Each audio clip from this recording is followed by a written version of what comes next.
Service Chevrolet Cadillac. Our family serving your family. For over 50 years.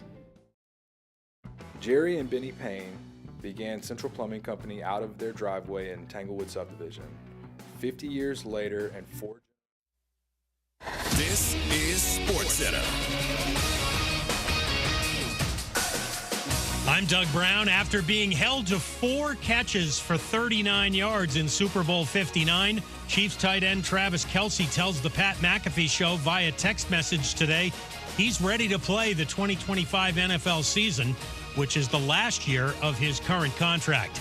The NFL draft is now just 8 weeks away, and ESPN's Mel Kiper Jr. says a couple of veteran quarterbacks will have an influence on some of those early picks. The quarterbacks like Darnold and Stafford impact what those decisions will be at pick number 1, 2, possibly 3, definitely, and certainly at 6 with the Raiders. So those teams have other options. If they don't get those options, then they have to maybe go to the draft. And then the question is, do you love one of those quarterbacks? Mel Kiper on Joe and Q. The NFL announces today the 2025 salary cap will be just over $279 million per team.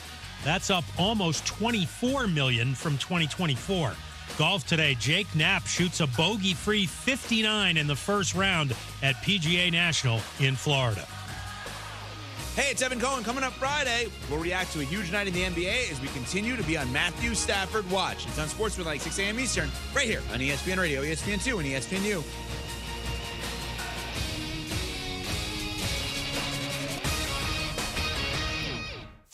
Matt Moscona. I'm very important. After further review. Say it one more time. After further review with Matt Moscona. And here we go.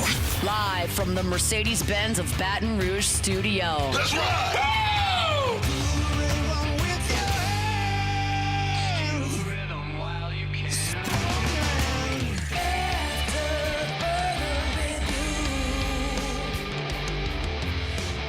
And off we go. Welcome aboard. Glad you're with us. It's AFR, presented by Decision Critical, Concierge Nursing in Baton Rouge. I'm Matt. This is Shaq O'Neal, and I hate Matt. Paul O'Neal. You're chanting Paul O'Neal's name. You sure?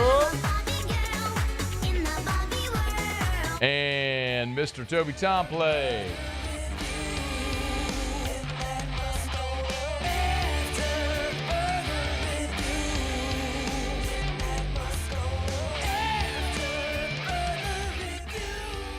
All right, we're here. Glad you are as well. Get out there and make it a good one. LSU's looking for a new defensive line coach. The Saints have said new defensive line coach. We got updates from the Combine. We've got updates from Arlington, where LSU baseball got a win. We got a ton to do. Let us begin as we do every single day. It's time to pop the top on another edition of AFR with Bud Light. Drink easy. Well, LSU is just about a little more than a week away from starting spring practice. When they take the practice field for the first time, they will be down one coach. Reports first on Thursday from Luke Johnson, followed by our guy Ross Jackson over at LouisianaSports.net, that the Saints have reached an agreement to make Bo Davis their new defensive line coach, meaning Bo Davis will be leaving LSU after just one season in Baton Rouge. This is a really, really, really significant move. More so for LSU, I think, than the Saints. That's not to discredit Bo Davis's ability to coach in the NFL. He's done that, and I think he'll be just fine. But I think this is far more impactful for LSU than it is the New Orleans Saints. I think, so a couple things. We'll get into what this means for LSU, but let's start with the why, because I think that's the question everybody's asking right now is, why would Bo Davis, 1 year after taking a job at his alma mater, making the highest paid defensive line coach in the country, made $125 this season, that increases by $100K per year on his 3-year deal. Why would Bo Davis leave after one season? Well, while it's disappointing, it's not that surprising. Coaches are retiring and leaving college sports. Veteran coaches are retiring and leaving college sports, largely all for the same reason. It's why Nick Saban retired. It's why Chip Kelly left UCLA, where he was a head coach, to go be the offensive coordinator at Ohio State, and now has jumped into the NFL. It's why Jim Larrañaga left Miami in the middle of the season. It's why Jeff Hafley left Boston College as the head coach to go be the defensive coordinator with the Green Bay Packers. It's why last year Kane Womack and Maurice Linguist, who were both head coaches at the G5 level at South Alabama and Buffalo respectively, left those spots to go be assistants on Kalen DeBose's staff at Alabama. That's why Sean Elliott, who was the head coach at Georgia State, left to go be a position coach at South Carolina. It's why Jerry Kill, who was the head coach at New Mexico State, who won 10 games, left to be a consultant at Vanderbilt. It's not every coach in college football, but there's enough coaches in college football to recognize the pattern, and Bo Davis is part of that. It's pretty well known to everybody in coaching and in circles around LSU that Bo Davis doesn't love the path that college football is on. Bo Davis, throughout his career, has been a very, very good recruiter. And whenever recruiting becomes more about money and less about relationships, that's going to be off-putting to someone who's been so good at that piece of the game for so long, because he's very good at building relationships. Remember Robert DeSanto? This is Dylan Battle, who's one of the 4 defensive tackles that Bo Davis signed in this most recent class. We had Dylan Battle's high school coach, Robert DeSanto, on our show after Dylan Battle committed to LSU. And I asked him why Bo Davis is so good at recruiting, how he differs from other recruiters.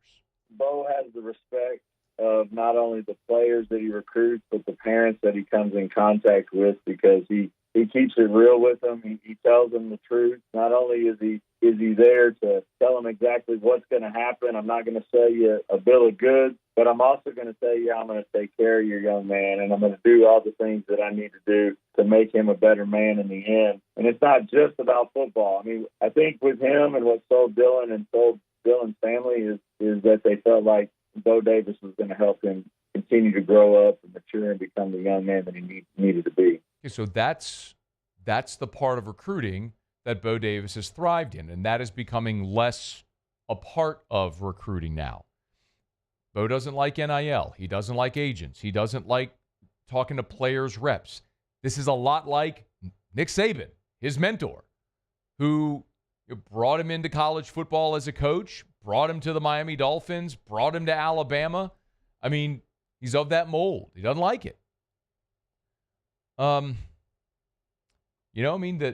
the kid can leave at any point, but you can't cut the kid.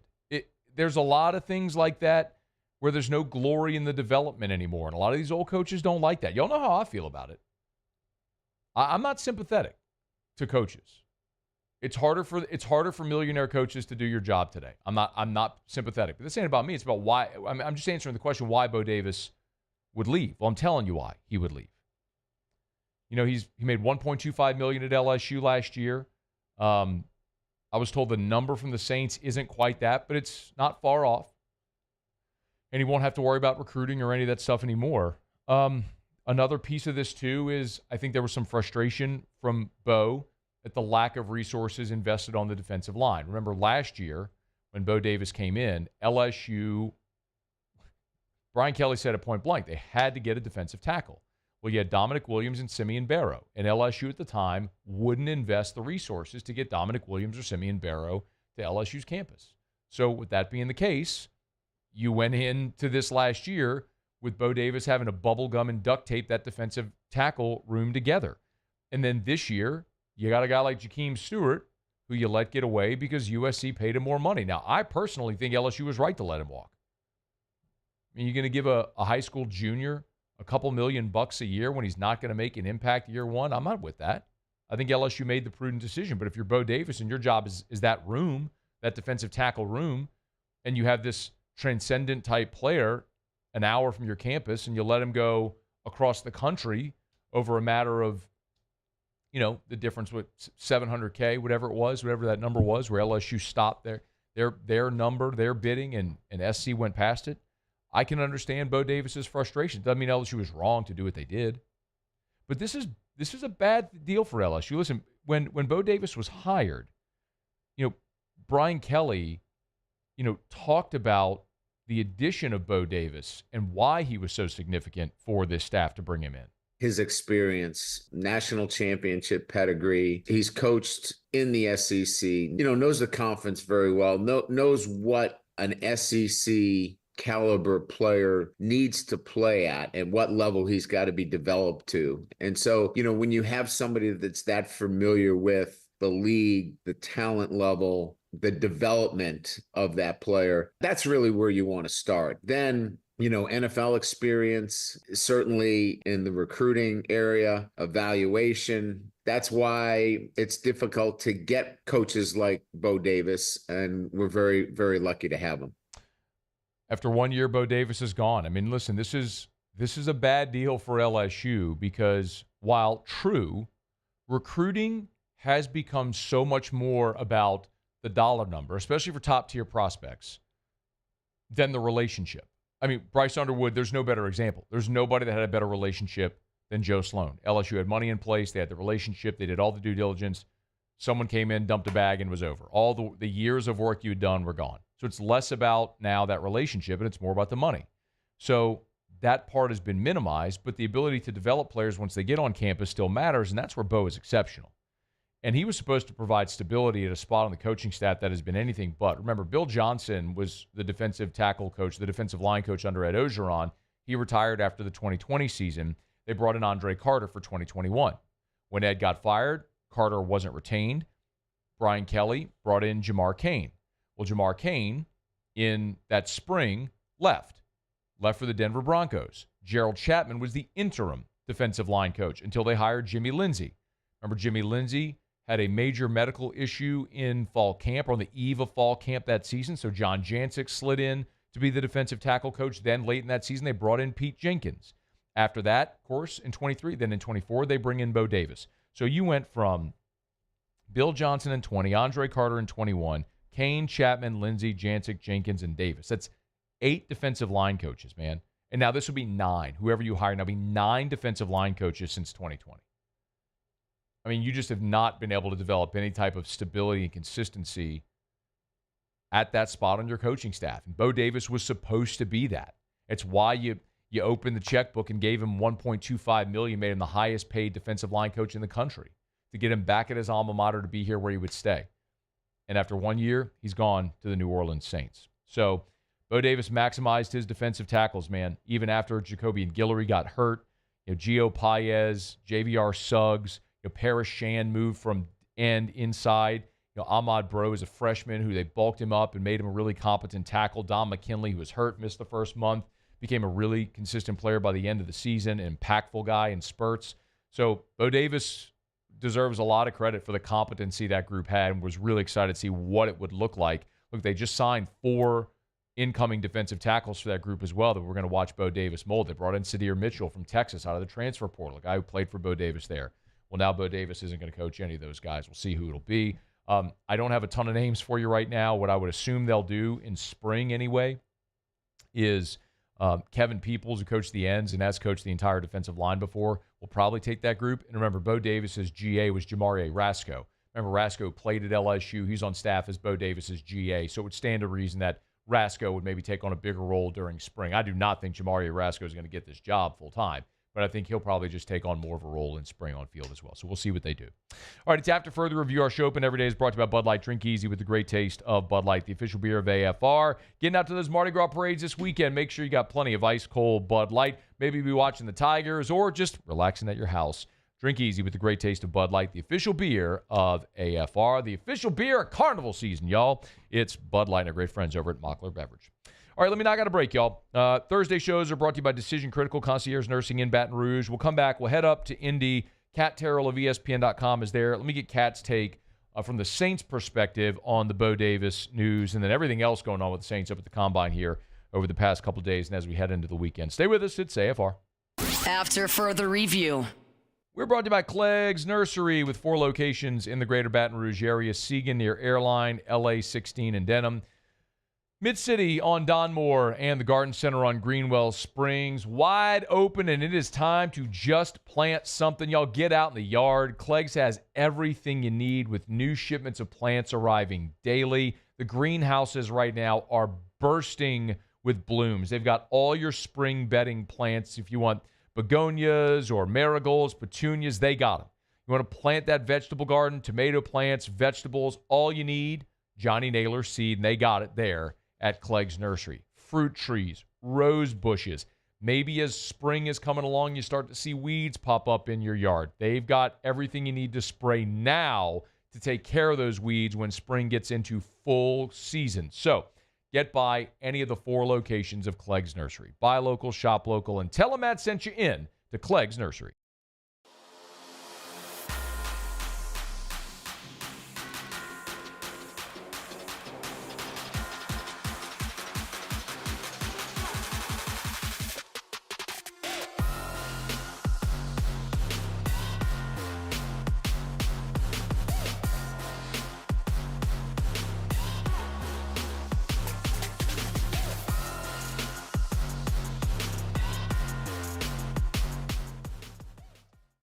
At Auctioner, we know healing is a team sport. That's why we've partnered with world-renowned orthopedic surgeon Dr. James Andrews to create the Auctioner Andrews Orthopedics and Sports Medicine Institute. Whether you're a professional athlete or a weekend warrior, our team of specialists are dedicated to getting you back in the game. So whatever your reasons are for reaching your personal best, we've only got one: you. Auctioner Andrews Institute. Long live you. There it is, the extra mile, on the border of expected and extraordinary, for those willing to go further, like vans customized for work or play, with safety and tech to keep you connected, supported by a 5-star sales, service, and finance team, and backed by the 1-star you know. So go the extra mile. It's never crowded, because so few have what it takes to go there. Mercedes-Benz Vans. Crime has serious consequences, but anyone can make a mistake. If you find yourself in trouble with the law, know that you have rights, and it's okay to demand them. The law offices of O.C. Brown are here to protect you and your rights. Felony or misdemeanor, DUI or drug charge. No matter what crime you're accused of, you still have rights. Let the law offices of O.C. Brown uphold them. Call 225-343-1111. Your law firm for a lifetime. There's never been a better time to catch a John Deere deal from the crew of Sunshine. Ask us about our low monthly payment options on our tractor packages and let the good times roll. With equipment strong enough to power one of the world's largest celebrations, we've got your needs covered too. Learn more about what it means to be powered by Sunshine at sunequip.com. Some restrictions apply. See dealer for details. Offer ends March 5th, 2025. Family owned and community driven. Service Chevrolet Cadillac, a legacy you can trust since 1972.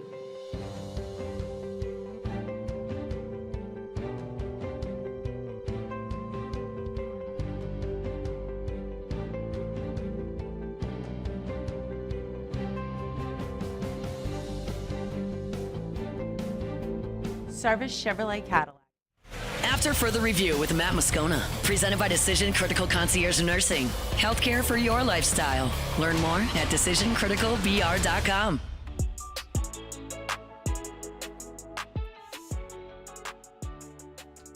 Pete Jenkins will be with us in 1 hour. Of course, Coach Pete coached Bo Davis, is a mentor, and I would imagine that they've spoken today.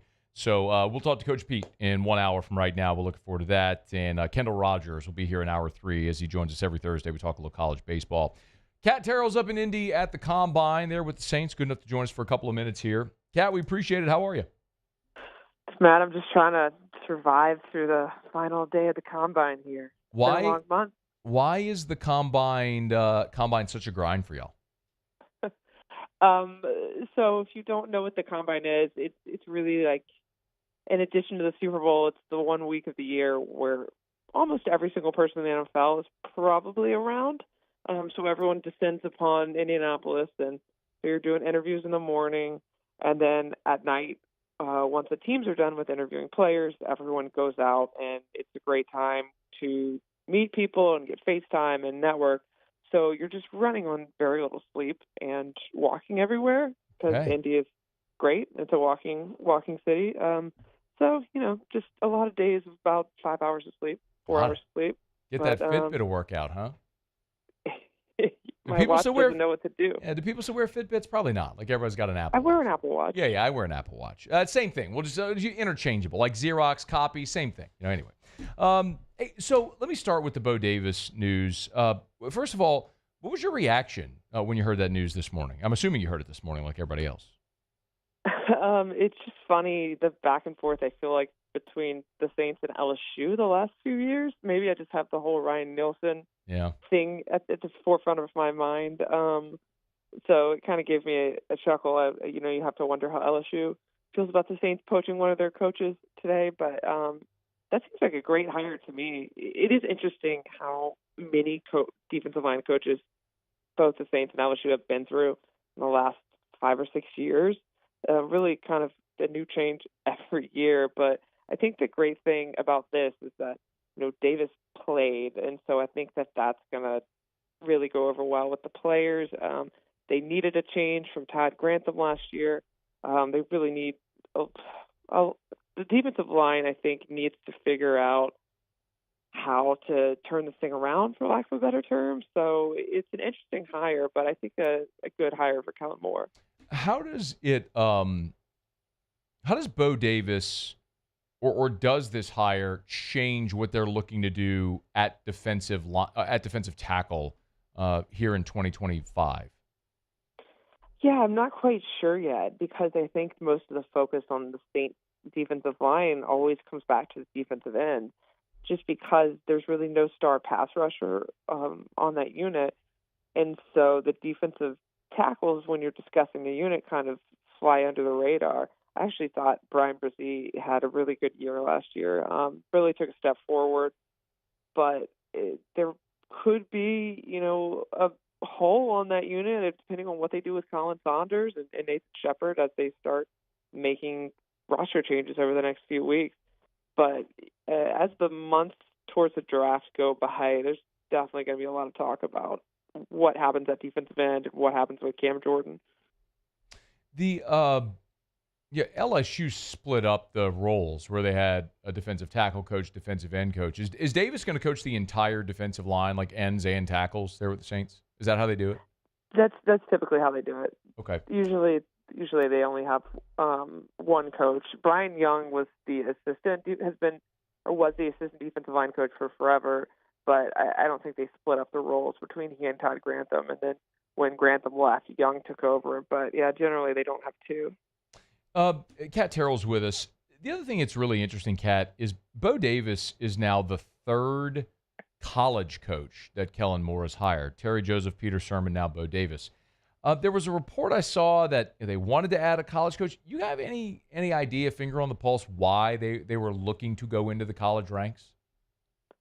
Well, I do think one practical reason for that would probably be that Kellen Moore, being so young, doesn't have the Rolodex of NFL coaches that he could turn to hire yet. That takes a while to build. He might have more connections in the college ranks.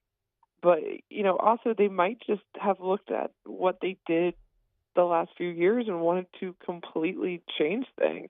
You had Todd Grantham, who's an older guy. A lot of their coaches had been around the NFL for a while. Maybe Kellen Moore's trying to look at it from a different perspective and I'm not going to say fresh young coaches, because obviously Bo Davis is in his 50s, sure, but he's got different ideas being around college than, maybe someone who's just been in the NFL would. And the thing that I do like about Davis, though, is that he has perspective from both sides, because he was in the NFL as recently as 5 years ago. So, yeah, it's definitely a unique way of putting a coaching staff together, but I'm definitely intrigued to see what ideas these coaches bring to the table. Kat, I do also want to get your thought on the cap and how the Saints approach that. I know you tweeted about it and the NFL announced the cap today, so we'll get to that in just a second. But one more as far as Indy. I know that Jeff Ireland and Mickey Loomis and Kellen Moore all met with you all yesterday. The Derek Carr thing is probably the biggest piece. Is there anything else from that media availability with those three that really struck you that was super news or noteworthy? I if this would be news or not, but they basically admitted that they are not considering starting over or rebuilding or anything like that. And if you know the Saints, you do know that's how they always operate. They always feel like they have a chance to win or they're going to try to compete. But kind of hearing it from their mouth was maybe confirmation or just interesting that not only are they not starting over, but they're going to try to continue to be active in free agency this year. So it's basically brand new coaching staff, but also business as usual, which I find interesting, and it goes hand in hand with the Derek Carr thing. They clearly don't see a need to tear it down, but I've always told people that because of the cap situation, they couldn't do that anyway. You know, the NFL doesn't allow you to just cut all these people because of how many times the Saints have restructured. Right. So even if they went in there saying we need to move on from all the older guys over 33, they wouldn't be able to cut them all because it just doesn't work with a salary cap. But, you know, Kellen Moore had a good quote that he said, you know, I couldn't walk into a locker room full of guys and tell them that we're not going to do everything we can to compete, which, you know, I like the quote, but it's definitely going to spark a firestorm of opinions the next 2 weeks of how the Saints should have approached this thing. So what do we learn today then, Kat, about the cap number and how that's going to impact what the Saints do here in the next few weeks as they get within cap compliance? Well, basically it means that they're going to restructure Derek Carr. Or it certainly seems that way from everything they said yesterday. And I think they're about $60 million over the cap. I thought it was 46, but I realized I'd done the number wrong. So that gets you halfway there. And then you have to look at a couple players and offer them pay cuts. Probably Cam Jordan, Taysom Hill. Another newsworthy item, I guess, certainly seems like they want Taysom Hill on this team next year, despite the injury he's coming back from. I don't know if they want him at his salary cap number, but it does seem like they want him in New Orleans. So they won't have to do so much restructuring once they do the Derek Carr contract or address that situation. If you didn't touch that contract, you'd probably have to restructure basically everyone to even get through free agency. Yeah. But now it really won't take many moves, but it also means next year we'll be right back here talking about probably the same topics. Yep. And more kicking Derek Carr down the road and all that sort of stuff too. This perpetual state. Well, don't get me started. I think everybody knows where I stand on all this at this point. So, what? Anything else before we dismount here? Newsworthy, noteworthy here in the next couple of weeks. Like what maybe they're looking for at the combine, and what maybe to keep an eye on here before the league year begins here in a couple of weeks. Yeah, obviously they have every need under the sun except maybe kicker, but tight end, just in the conversations, did stand out as something they might be looking for. I don't know what they're approaching first round. That hasn't really materialized yet just because they could go so many different ways. But, man, I'm just even saying that, I'm like, oh, my gosh, they have to add a receiver probably. Yeah. They need to adjust both of their lines.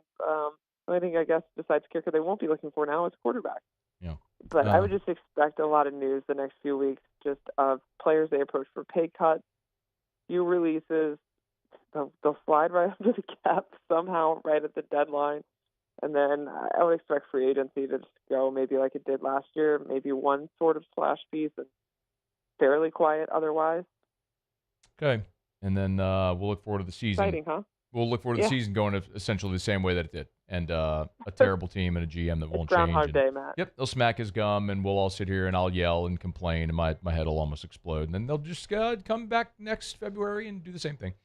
Kat Terrell. Get her on Twitter at @Kat_Terrell. Read her stuff over at ESPN.com. Thanks, Kat. We appreciate it. Yep, thanks for having me on. Our pleasure. Be well. We're brought to you by Evermore. As a matter of fact, just took a big sip of Evermore here on set. You can find Evermore at great retailers wherever you are. You can go to evermore.com, EVAMOR, evermore.com. Go to the website. You can find a store locator on the website. So if you're looking for where you can find Evermore, I mean, quite honestly, just walk into a grocery store. I mean, you'll see it. Try it. It's my one ask or challenge. Whatever bottled water you usually buy, just once, one time. Buy Evermore, try it. You'll never go back. Natural artesian water, healthier, better hydration, Louisiana product, Evermore. EVAMOR, evermore.com. Okay, y'all, we'll go around the SEC when we come back. Brian Kelly spoke to Wilson Alexander over at The Advocate, gave an update on Whitweek's Harold Perkins. We'll get to that here shortly as well. And I do, in 30 minutes, so I want to make sure I have enough time. Right at the top of hour 2, I'll give you my full takeaway of LSU Dallas Baptist. I spent the $20 for Flow Sports, and I watched the game. Did you do it too, Muse? You spent the 20? Yeah, I spent the 20. I mean, there's some people who might try to find, let's say, a pirate string? An economically feasible Cajun-inspired okay, stream. that one. Yeah. Stepped all over me, Muse. But I didn't. I'd be lying to you if I didn't say I looked. I was like, I don't want to take the chance of whatever. Smart. So spent the $20. Got to remember to go cancel it on my Roku though. Now. Dude, I canceled it right after the game. Yeah, I forgot. Yeah, watched the game, did Moose of the Box, canceled it. Yeah, I need to do that. Is this weekend? This weekend's not Flow Sports? No, this weekend is D1 baseball. This is all the D1 show. Yeah. All right, well, I'll ask Kendall about that in a couple hours. I'll look forward to paying for that and then canceling it. There you go. All right, it's AFR. After further review. We're brought to you by Goodwood Men's Sexual Wellness, yourgoodwood.com, yourgoodwood.com. Gents, I'm talking about one little blood test. One little blood test. This is how easy it is. You'll go to Goodwood. They will take a vial of blood out of your arm. They'll send it to the lab. They'll get your results. They'll do a full blood panel. Part of that blood panel, they're going to look at all of your different hormone levels. And they'll see your hormone levels to see if you are deficient. Listen, for a healthy male, like my age or so, you should be in the 600 to 800 range, right? When I was 34 years old, and I first did my blood panel, my testosterone was in the 200s. Nothing I did wrong. Went through a crazy life event with my son. Stress impacts the body. It's a physical manifestation. It physically, you hear people say, man, it aged me. It did, physically aged me. Hormone replacement therapy has been life-changing. Sometimes you don't know how bad you feel till you start feeling good again. Goodwood Men's Sexual Wellness can help. Yourgoodwood.com. Visit yourgoodwood.com. At Bayou Automotive, we believe in a sales process that puts you first. We want you to experience an easy purchase with clear pricing and great service. Let Bayou Ford and Bayou Chrysler Dodge Jeep Ram be your trusted partners in finding your perfect vehicle. The crew at Bayou Automotive is going to do right by you.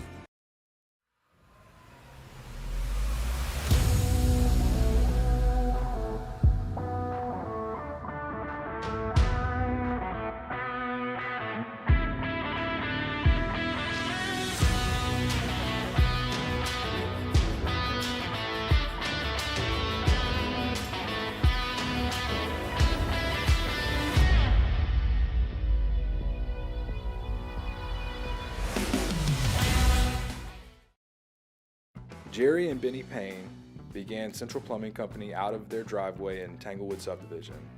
50 years later and 4 generations down the road, we continue to serve Baton Rouge and the surrounding areas for all of their plumbing needs. Residential, commercial, industrial, or hospitality, Central Plumbing is here 24/7, 365. We want to thank our customers, family, and friends for 50 years of success. And looking forward to 50 more. At Auctioner, we know healing is a team sport. That's why we've partnered with world-renowned orthopedic surgeon Dr. James Andrews to create the Auctioner Andrews Orthopedics and Sports Medicine Institute. Whether you're a professional athlete or a weekend warrior, our team of specialists are dedicated to getting you back in the game. So whatever your reasons are for reaching your personal best, we've only got one: you. Auctioner Andrews Institute. Long live you.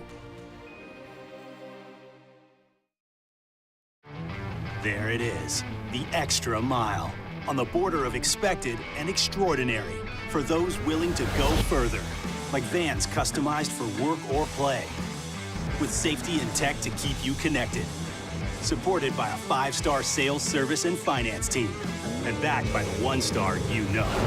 So go the extra mile. It's never crowded, because so few have what it takes to go there. Mercedes-Benz Vans. Crime has has serious consequences, but anyone can make a mistake. If you find yourself in trouble with the law, know that you have rights, and it's okay to demand them. The law offices of O.C. Brown are here to protect you and your rights. Felony or misdemeanor, DUI or drug charge. No matter what crime you're accused of, you still have rights. Let the law offices of O.C. Brown uphold them. Call 225-343-1111. Your law firm for a lifetime. Looking for the ultimate game day experience? Come to the Queen Casino in Baton Rouge.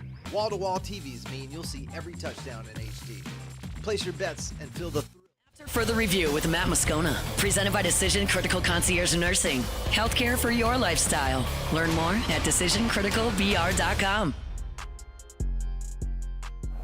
The 3-2, this one hit down the left field line. Can it stay fair? It's towards the wall, and it is out of here. Home run down the left field line, and Daniel Dickinson, a big 2-run homer, makes it 4-0 LSU. There's Jeff Palermo on the call in the LSU Sports Radio Network. Of course, Chris Blair's still with the basketball team, so baseball's on the road. Jeff Palermo went on the road, did the call last night. Dickinson, the 2-run homer, 7-3 win for LSU over Dallas Baptist. A really nice win. I want to give you my full thoughts on the game at the start of hour number 2 when I have a little room to explore the whole thing. But I think if I had one big takeaway last night, like if you watch the game, the feeling you had like in your stomach watching that game is why you go play that game.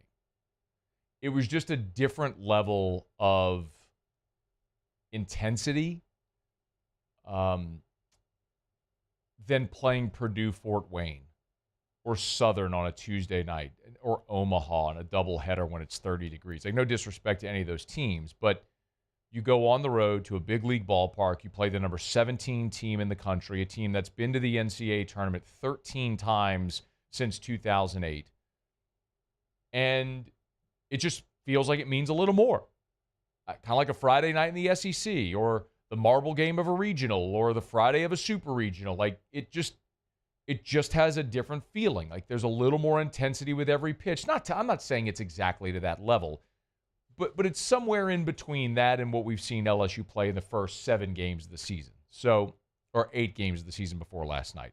So it's why you go play those games. It's why I'll always be okay playing those games. Is it better for the fans to play games at the box? Absolutely. Does it stink that the game was on Flow Sports and everybody had to spend, if you wanted to, spend money on that or find a stream somewhere else or not get to see LSU play that game? Yes. But you know what's way better?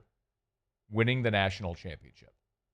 And, we talked about 2023. LSU went and played the Round Rock Classic in 2023, and you pay the D1 baseball thing, and it stinks. But, I mean, I know LSU lost to Iowa. Didn't they play Sam Houston in that one too? And was it Kansas State was the other one? It was Kansas State. I was in Napa that week. You were? And thank you for confirming. Well, I was just saying, I remember because I was hosting the show Friday when they were playing Kansas State. I remember because I watched Brody Breck that game. I was on an airplane. I was streaming the game from I was being economical with my Cajun influence. Okay, time on an airplane to try to watch that game. Hard to live stream a baseball game on an airplane on your phone. Not easy with the airplane Wi-Fi. But you lost that game. Nobody remembers. I mean, you remember when we talk about it, but in the hindsight, it's not that big a deal. Like, you won the championship, and if those types of things set you on that path to get your team that experience and learn more about your team in February, then you go do it. Absolutely, you do. So. Nice win for the Tigers. I'll get you my takeaways again coming up here right at the start of hour number 2. All right, it is after further review. We're glad you're here. Love telling you about Parish Construction and Roofing. We have a parish meeting every Thursday. I pop over to the office. We have a great meeting. Couple things to let you know about. Our gutter division is completely on board, full, rolling right now. We've always done gutters. Now we have a completely separate gutter division at Parish Construction and Roofing. It is its own entity within Parish Construction and Roofing now. So commercial roofing, we'd love to bid your job. Residential repairs, replacements, we could certainly do that. Gutters, and also soft wash as well. And we're getting into the spring cleaning, not just for the inside of your house and for your lawn, but also for your roof and the exterior of your home. A lot of times you'll see algae on your roof. A lot of times it's not roof damage; it just needs to be cleaned. And a soft wash can extend the life of your roof as well. But not only can we do the soft wash of the roof, we can do the whole front of your house. We can do your sidewalks, driveway, all that sort of stuff. So give us a shout. We'd love to help you out. Roof repairs, replacements, commercial, residential, gutter, soft washing. We do it all. It's Parish Construction and Roofing, parishbuilt.com, parishbuilt.com. Do business with someone you know. Parish Construction and Roofing, parishbuilt.com. Okay, we do it every day about this time. Let's go around the SEC. Around the SEC, bringing you the biggest news from the nation's best conference, the Tennessee Volunteers. Tennessee has added former Oklahoma offensive coordinator Seth Littrell to the staff. Littrell and Josh Heupel, they've known each other since they played together at Oklahoma. Littrell was a fullback at OU on that team that won the Natty when Heupel was the quarterback. So Littrell had a short stint as the OC at Oklahoma, was there for just one season. Obviously, they struggled a lot. He got canned. Now he'll join the offensive staff there at Tennessee. The Georgia Bulldogs. Georgia's added Garrett Cox to its defensive coaching staff, continue to build that 2025 staff. He's a former TCU assistant linebacker coach. Matt Zenitz had the news first, by the way. Don't have a specific role yet, but in some capacity on the defensive side of the ball. Cox actually was a student assistant at Georgia in 2006, where he then crossed paths with Kirby Smart, who was Georgia's running backs coach at the time. Coaching, it's always very incestuous. It's a lot of who you know. But Cox has coached at Alabama, Tennessee, Texas Southern before going to TCU and now Georgia. The Florida Gators. Florida's hiring Kentucky GA in a quality control role. It's Dayon Wilkins. He'll join the staff in a quality control role, taking over that position vacated by C.J. Wilford, who became Georgia State's safeties coach. So Wilkins spent one season as a GA with the Wildcats, working with the secondary and the DBs under Chris Collins. Now he's gone to the Gators. The Auburn Tigers. And Auburn basketball has announced a home-and-home series with Arizona. It'll be first in Tucson, December of next season, then a return date to Auburn the season after that. Date there still to be determined. Auburn 2-0 all-time against Arizona. In addition to that Arizona game, Auburn's non-con slate next season includes a trip to Purdue. They'll play that one in Indianapolis. They'll play Houston in Birmingham. And then they'll play in the Players Era Men's Championship in Las Vegas. All right, there you have it. That is Around the SEC. Our Thursday shows, as always, are brought to you by Decision Critical Concierge Nursing in Baton Rouge. Blasia and the awesome staff over at Decision Critical, they're the best.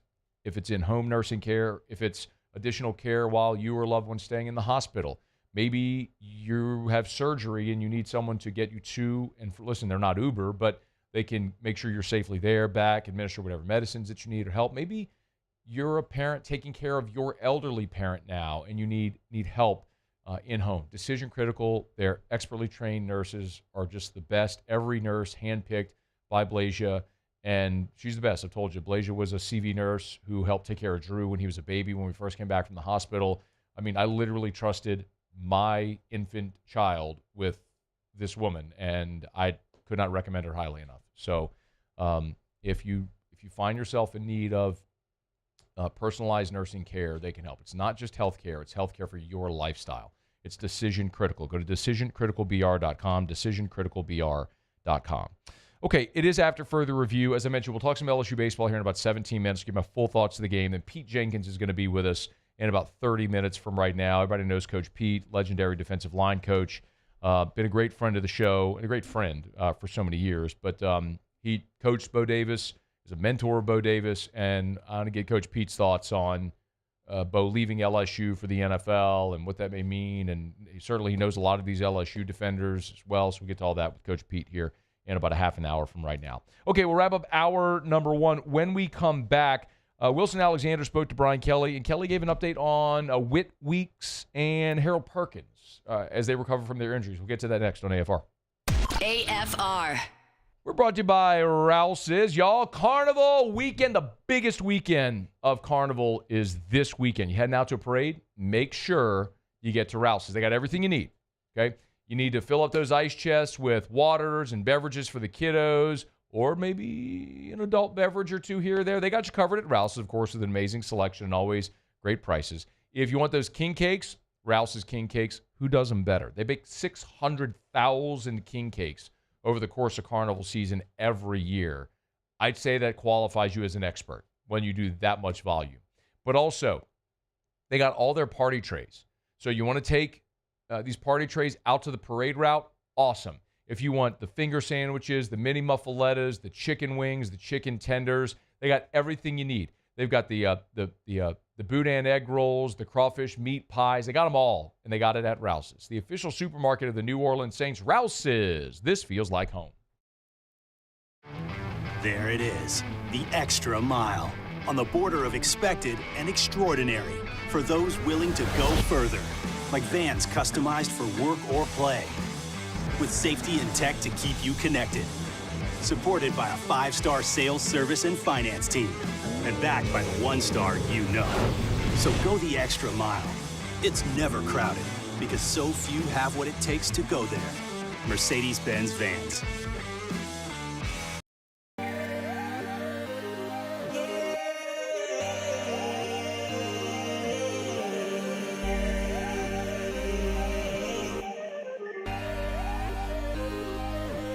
You gotta believe in a dream.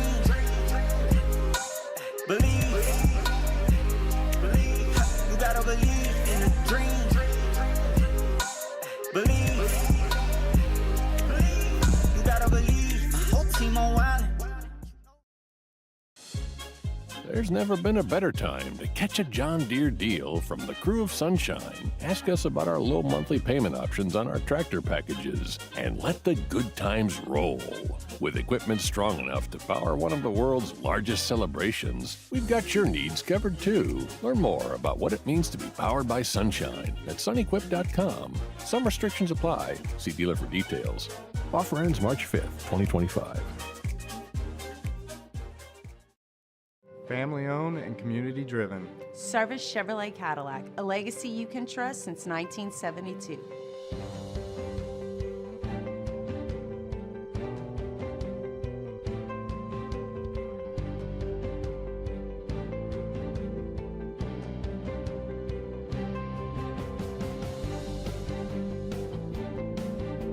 Service Chevrolet Cadillac, our family serving your family. For over 50 years. Jerry and Benny Payne began Central Plumbing Company out of their driveway in Tanglewood subdivision. 50 years later and 4 generations down the road, we continue to serve Baton Rouge and the surrounding areas for all of their plumbing needs. Residential, commercial, industrial, or hospitality, Central Plumbing is here 24/7, 365. We want to thank our customers, family, and friends for 50 years of success. And looking forward to 50 more. At Auctioner, we know healing is a team sport. That's why we've partnered with world-renowned orthopedic surgeon Dr. James Andrews to create the Auctioner Andrews Orthopedics and Sports Medicine Institute. Whether you're a professional athlete or a weekend warrior, our team of specialists are dedicated to getting you back in the game. So whatever your reasons are for reaching your personal best, we've only got one. You. Auctioner Andrews. After further review with Matt Moscona, presented by Decision Critical Concierge Nursing. Healthcare for your lifestyle. Learn more at decisioncriticalbr.com.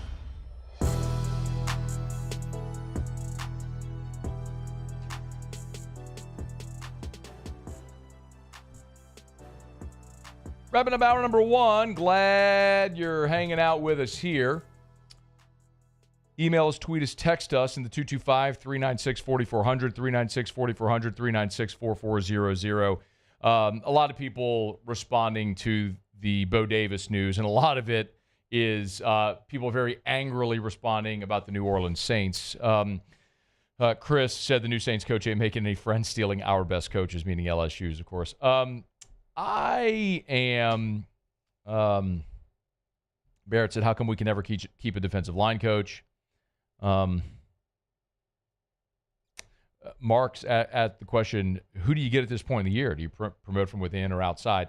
Well, that's a good part of the question worth addressing. So, number one, you'll always be able to attract a good coach. I'll remind you when, remember Jamar Cain, before the 2023 season left smack dab in the middle of spring ball.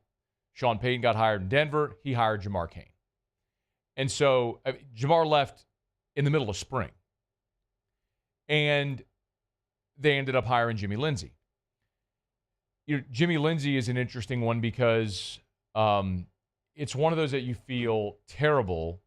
He's also, like, I don't know that anybody's ever told the Jimmy Lindsey story of, like, what actually happened. But hell, I'll sell it right now. Jimmy Lindsey had brain cancer. At the same time that Greg Brooks was dealing with it. And he is a living, breathing, walking miracle. I've talked to Jimmy about this. I don't know that he'd care that I talk about it right now. I mean, he is a true, he is 100% recovered. He coached at North Carolina this past year. And when Bill Belichick came in, he let the entire staff go. And so Jimmy was recently hired at Western Kentucky. I mean, that's one where I look and go, you hired Jimmy Lindsey in a similar spot 2 years ago, after spring. You could run it back there. As weird as that may sound, because Brian Kelly didn't retain Jimmy Lindsey after last season, he never got a chance to coach the D-line. What he was hired to do. I mean, they were entering fall camp, and that's when they found his condition. And he went through everything he went through, and he's coaching again and fully cleared. I mean, that's an option. You could hire again the guy to do the job that he never got an opportunity to do. I don't see an opportunity to promote from within. Unless if you allowed Kevin Peoples to coach the entire defensive line, or you moved Peoples to coach the defensive tackles, you brought in an ends coach. I don't know that they would do that. I just know that there will be very good, accomplished defensive line coaches that are at other places that if LSU came calling, would absolutely take that call and would take the job if offered. And if LSU's paying Bo Davis $125, I'm not telling you they're going to pay any defensive line coach that. But if you're paying $750,000, $800K, yeah, I mean, it's going to be, LSU's always going to pay competitive salaries. So that's always going to be an attractive point of it. This is an LSU team that a lot of people are looking at saying they're going to be a contender, preseason top 10. You'll have an opportunity to make the playoff. It's an attractive job no matter what. So yes, I mean, LSU's going to hire a great coach, whomever that might be. And the other part of that, with respect to the Saints, it's not the Saints' responsibility to make sure LSU's good or vice versa. A lot of people have brought up the Ryan Nielsen thing today. If you remember a couple of years ago, Ed Ogeron tried to hire Ryan Nielsen off the Saints staff as his defensive coordinator at LSU. And Sean Payton blocked that hire. But the problem then, if context is important, is in the NFL coaches' contracts are different. And if you want to go hire that coach, you've got to get permission to interview the coach while they're still coaching. And Ed Ogeron circumvented that. He didn't ask the Saints permission to interview Ryan Nielsen.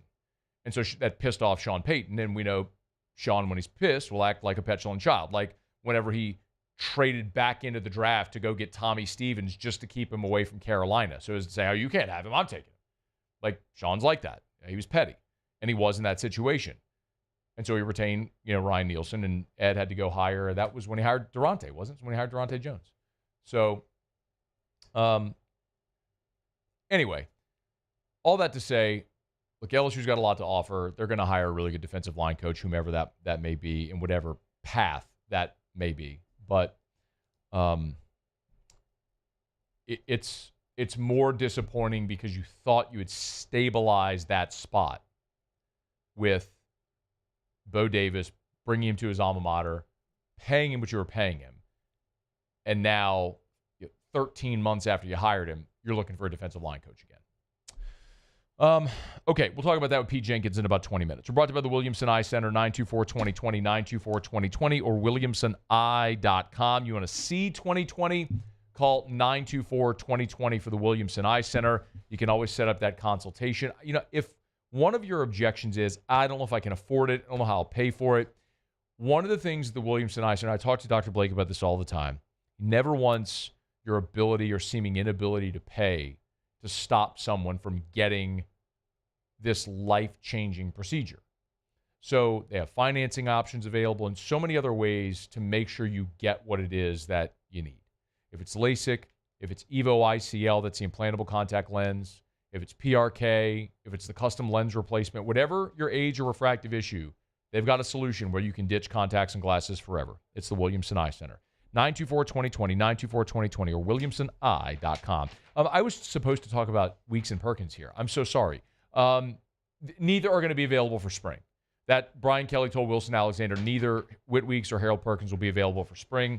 I don't think that's... Look, Whit Weeks is 2 months removed from his ankle fracture, and Harold Perkins is about 5 months removed from ACL surgery.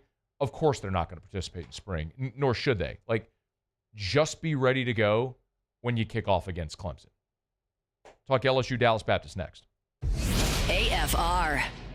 Brought to you by Michelli Weighing and Measurement, Michelli.com. More than 30 locations across 13 different states. Tell you every day, if you weigh or measure something, our friends over at Michelli sell, service, rent the products used to weigh and measure. They can even come to you and measure on site. They have their mobile calibration labs. So if you have equipment that you don't want to leave or can't leave your facility, great. They'll come to you to calibrate on site. It's Michelli Weighing and Measurement. I tell you how they're always everywhere. Well, the Mid-South Farm and Gin Show is happening in Memphis, Tennessee, coming up the beginning of March. Well, guess where Michelli's going to be? At the Renaissance Convention Center there in Memphis. So if you're going to be up in Memphis, go see them at booth 3436. It's Michelli Weighing and Measurement. They're just the best. You can always check them out online for a full list of all the services they provide. Michelli.com, Michelli.com. At Michelli, we show the world what measurement can do. At Bayou Automotive, we believe in a sales process that puts you first. We want you to experience an easy purchase with clear pricing and great service. Let Bayou Ford and Bayou Chrysler Dodge Jeep Ram be your trusted partners in finding your perfect vehicle. The crew at Bayou Automotive is going to do right by you. The Windsor Senior Living Community in Mandeville, Louisiana is a beautiful, vibrant apartment community geared toward seniors. They are nestled right in the heart of Mandeville, where seniors live a more carefree lifestyle in spacious apartments with the peace of mind that comes from having a little extra help. Call the Windsor at 985-624-8040 to schedule a lunch and tour. Come see how the Windsor can be your passport to peace of mind.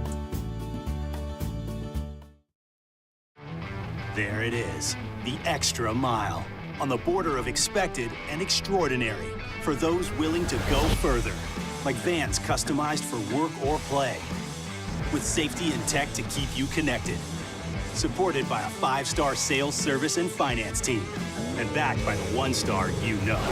So go the extra mile. It's never crowded, because so few have what it takes to go there. Mercedes-Benz Vans. Crime has serious consequences, but anyone can make a mistake. If you find yourself in trouble with the law, know that you have rights, and it's okay to demand them. The law offices of O.C. Brown are here to protect you and your rights. Felony or misdemeanor, DUI or drug charge. No matter what crime you're accused of, you still have rights.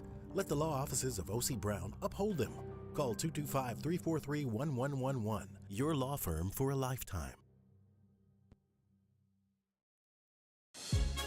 There's never been a better time to catch a John Deere deal from the crew of Sunshine. Ask us about our low monthly payment options on our tractor packages and let the good times roll.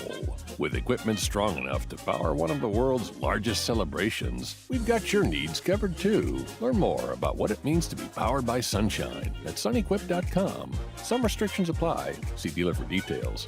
Offer ends March 5th, 2025.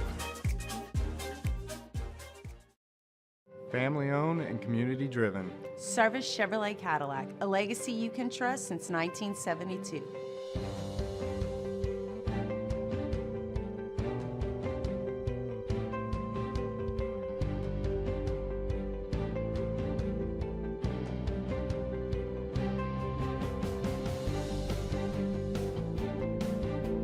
Service Chevrolet Cadillac. Our family serving your family. For over 50 years.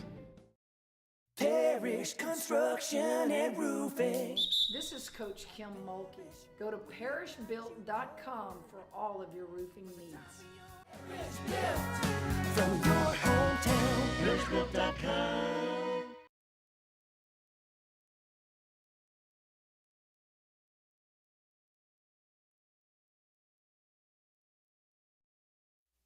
This is SportsCenter.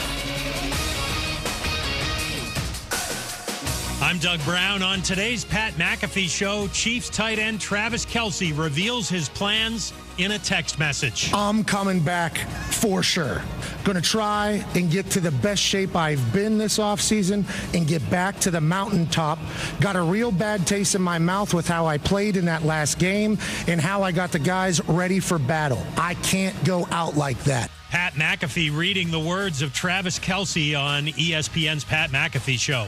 Our Adam Schefter reports the Chiefs will use the franchise tag on offensive lineman Trey Smith, which should pay him just over $23 million this year. Adam also reports Abdul Carter, who could be the number one pick in the draft, will not have surgery for a stress reaction in his right foot. Carter plans to work out at his Penn State Pro Day in late March. Actor Gene Hackman, who portrayed high school basketball coach Norman Dale in the movie Hoosiers, has died. Hackman's wife, Betsy, was also found dead after a wellness check at their home in New Mexico. Gene Hackman was 95 years old. Hey, it's Evan Cohen. Coming up Friday, we'll react to a huge night in the NBA as we continue to be on Matthew Stafford Watch. It's on Sportsman 6 a.m. Eastern, right here on ESPN Radio, ESPN2, and ESPNU.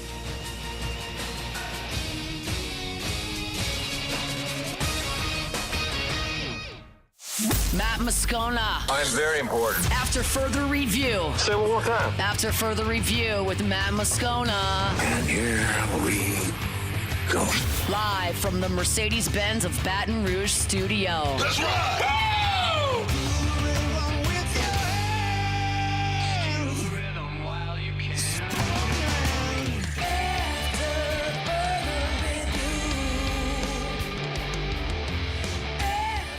Hour 2, off we go. Welcome aboard. Glad you're with us, AFR. Presented by Decision Critical, Concierge Nursing in Baton Rouge. I'm Matt. You're a loser, Matt! Hey, shut up, kid! Paul O'Neill. They're chanting Paul O'Neill's name. Muso! And Mr. Toby Tumplay.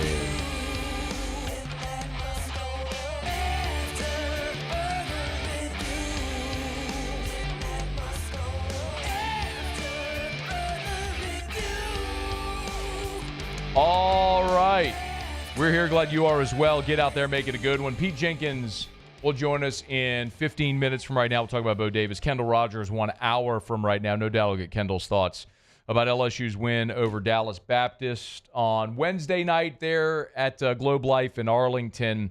What a nice win for LSU. You go on the road. You play in a big league ballpark against the 17th ranked team in the country. And you come away with a 7-3 win where you scored a run in the first, you put up a 4 spot in the fifth, you look like you cruise, you wobble a bit in the bottom of the fifth. They draw closer, you immediately answer with a 2 spot in the sixth, and then you get home with some nice pitching by a freshman, and now you're off to a which should be a really nice weekend for LSU in Frisco, where they'll be challenged with Kansas State, Nebraska, and Sam Houston. So nice opportunity for LSU. But this game was probably defined. Listen, there was a lot of good. There was a lot of good in this game. When you go on the road and you beat a ranked team 7-3, you never trail. You get the type of start you got from Connor Ware, the type of outing you got from Casey Evans at the end of the game. Derek Curry on base 5 times. Yeah, I mean, it's a good game. Also, another reminder that for this team right now, their inability to execute in certain situations is definitely limiting them. And we'll go through some of this. And there's good. Look, I'm going to get to the good, okay? Because there's a lot of it. But this team continues to miss opportunities because of their lack of execution. You get a run in the first inning. How about Derek Curry?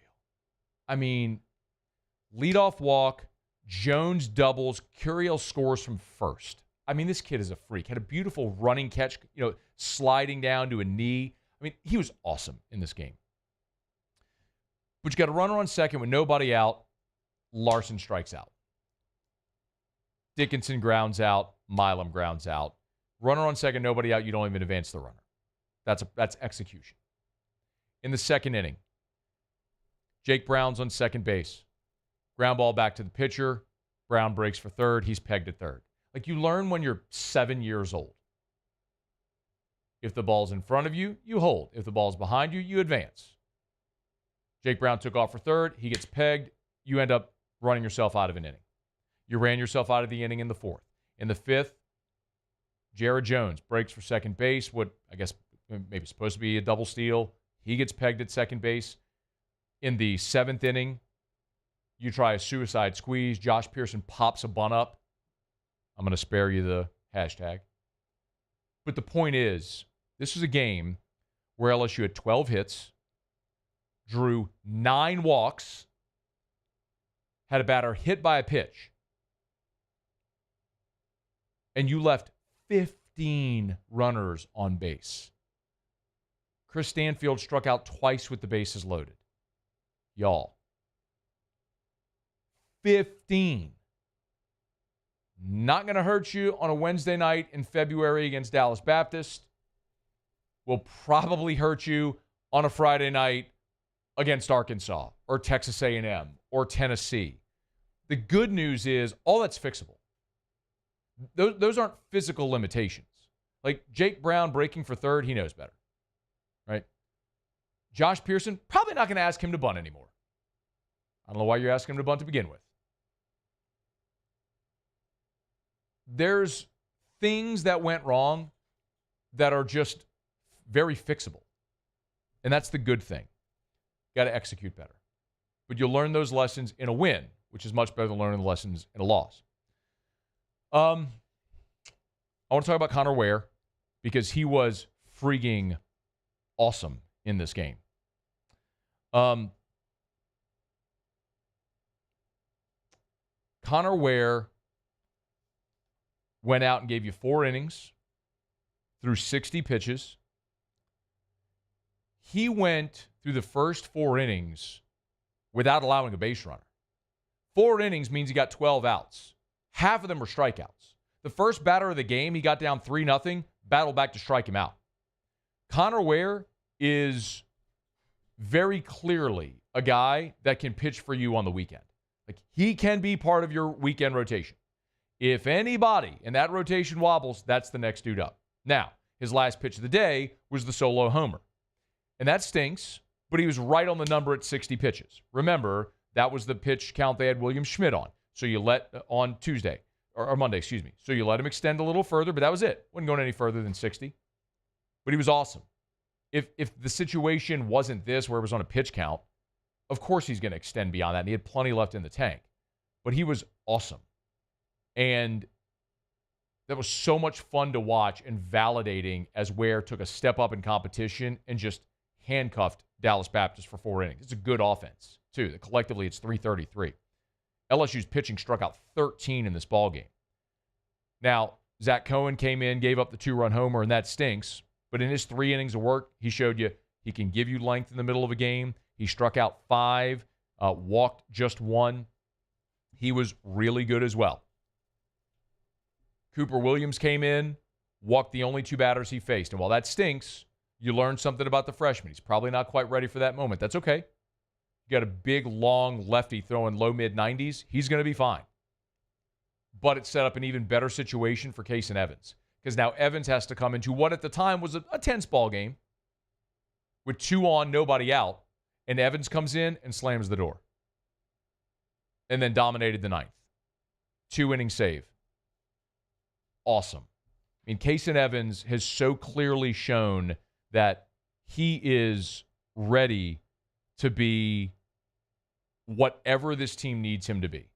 If it's a 2-inning closer, if it's a setup guy, if it's the stopper in the middle of the game, that dude is awesome and unaffected by the moment, and he is someone that is going to pitch big innings for this team throughout the course of this year. You can tell that through just 3 outings. He has been awesome to watch.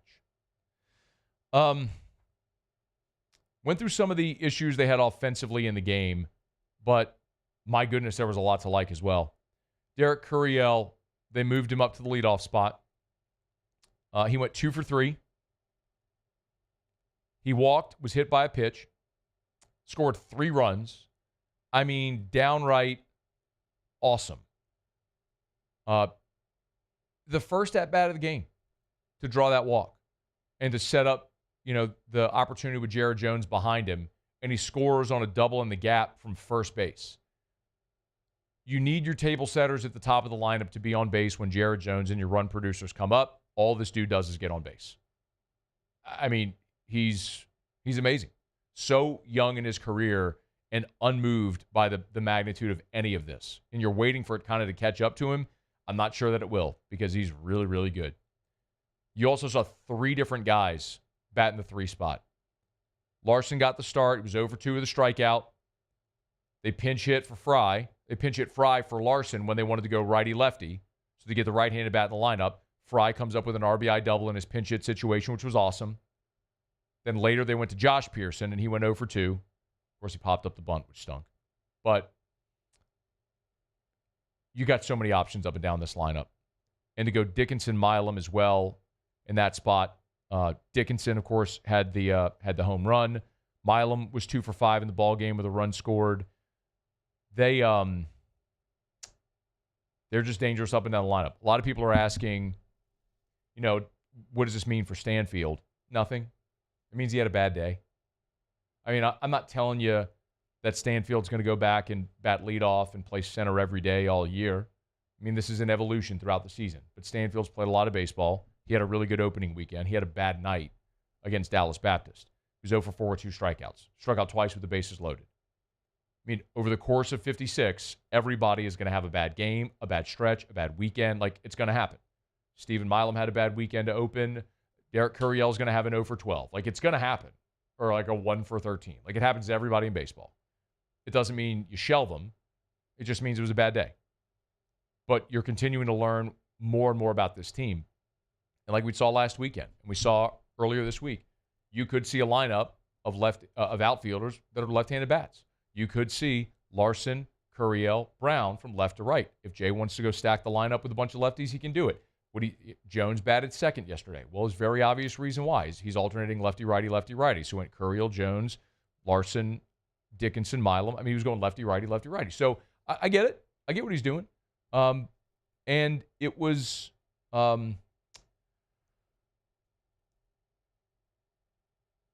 effective. I mean, you banged out 12 hits. You drew 9 walks. You had a runner. Curiel was hit by pitch. What's that? 9, 10 to 22 base runners? Okay. Like, that'll play. You just got to be able to execute better offensively so you don't keep costing yourself run-scoring opportunities, which they did last night and they've done a lot early in this year. But a lot of that is just progress as you continue to evolve throughout the year. Man, there's a lot to like about this team. We'll get to see even more this weekend when LSU heads up to Frisco to take on Kansas State, Nebraska, and Sam Houston. All right, it is After Further Review. Glad you're hanging out with us here. Our Thursday shows, as always, are brought to you by Decision Critical Concierge Nursing in Baton Rouge. Let me knock out a break. We'll come back. The big news that we all got bombarded with this morning was that Bo Davis is leaving LSU after 1 season to be the defensive line coach for the New Orleans Saints. Pete Jenkins knows Bo Davis well, coached him, is a mentor of his. He'll join us next on AFR. AFR. Get Gordon and get it done. Gordon McKernan Injury Attorneys. If you've been injured in an accident, it's not your fault. Do what injured people in our state have done for more than 30 years. Get Gordon and get it done. You know, we talk about accidents all the time, and I think so many times when we talk about accidents, people assume just automatically default and assume we're talking about accidents. We're talking about auto accidents. And yes, Gordon and his team absolutely can help with auto accidents or big truck wrecks or anything of that sort. But it's also so much more than just auto accidents or big truck wrecks. You can always go to the website at getgordon.com, and you can see the cases we handle tab, and it shows you all the different types of cases that they handle, from car wrecks, yes, truck accidents or personal injury, if it's offshore accidents, maritime injuries, workers' comp cases, so many different ways that Gordon and his team can help if you've been injured to get what you deserve. Start at the website or give them a call. 888-8888. You know what to do. Get Gordon and get it done. Need service now? Bayou Ford and Bayou Chrysler Dodge Jeep Ram can get you same-day appointments for service, and we offer pickup and delivery of your vehicle from New Orleans to Baton Rouge. If you need sales and service, the crew at Bayou Automotive is going to do right by you.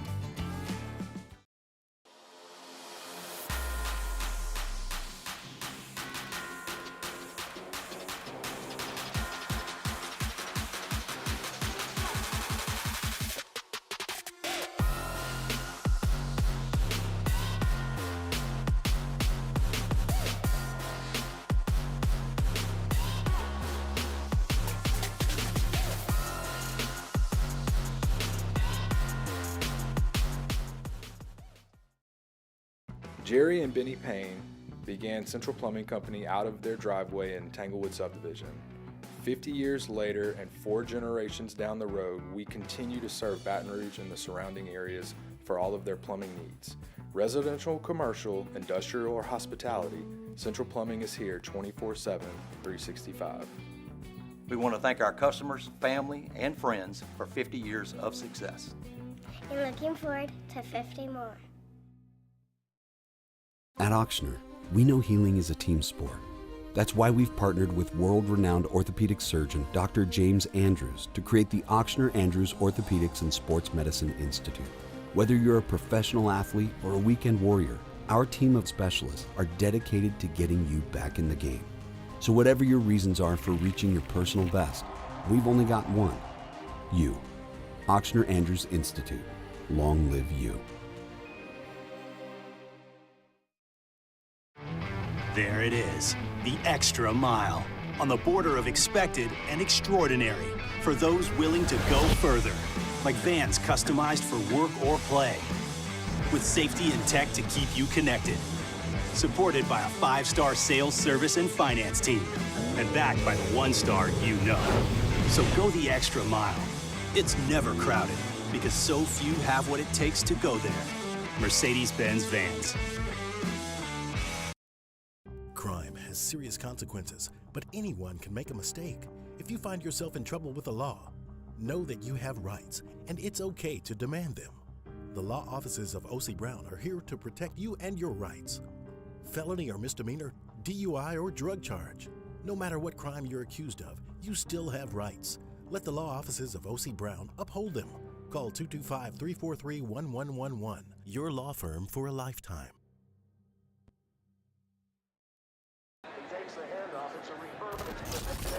When you can't rely on technology, you can rely on Mountain Cold. After further review with Matt Moscona, presented by Decision Critical Concierge Nursing. Healthcare for your lifestyle. Learn more at decisioncriticalbr.com.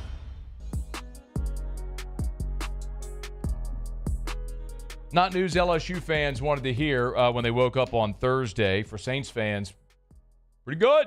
Bo Davis leaving LSU after one season in Baton Rouge to go be the defensive line coach of the New Orleans Saints. Guy who knows Bo well is Pete Jenkins, good enough to join us here for a couple of minutes. Coach Pete, you know it's always our pleasure. How are you? I'm doing very well. Thank you, man. Of course. When did you find out that Bo was leaving for the Saints? Last week, latter part of the week, Friday maybe, Thursday. Okay. What was your reaction when you heard that? Mixed. Mixed. It was my dream that he would really do well here, and he did. I mean, he did a good job. I talked to Coach Kelly. He was very pleased with what Bo had done. He thought Bo had really, done a good job under all the circumstances and everything. And, he was kind of my pick for my replacement over there. And I know he loves LSU. The guy played here. I recruited him here. Mm-hmm. But, yeah, I was disappointed, man. I was happy for the Saints, man, because they got them a good hand. Yeah, they did. I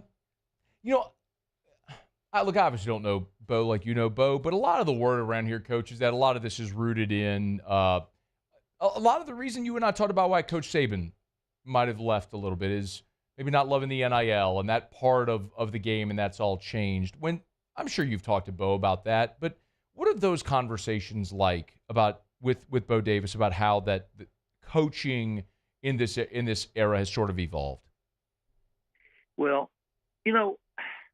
Matt, I love you, but I hear you talk on the radio sometimes, and we're talking about the portal and the NIL, and I know it's the world that we live in. Yeah. I mean, let me say this to you in all honesty.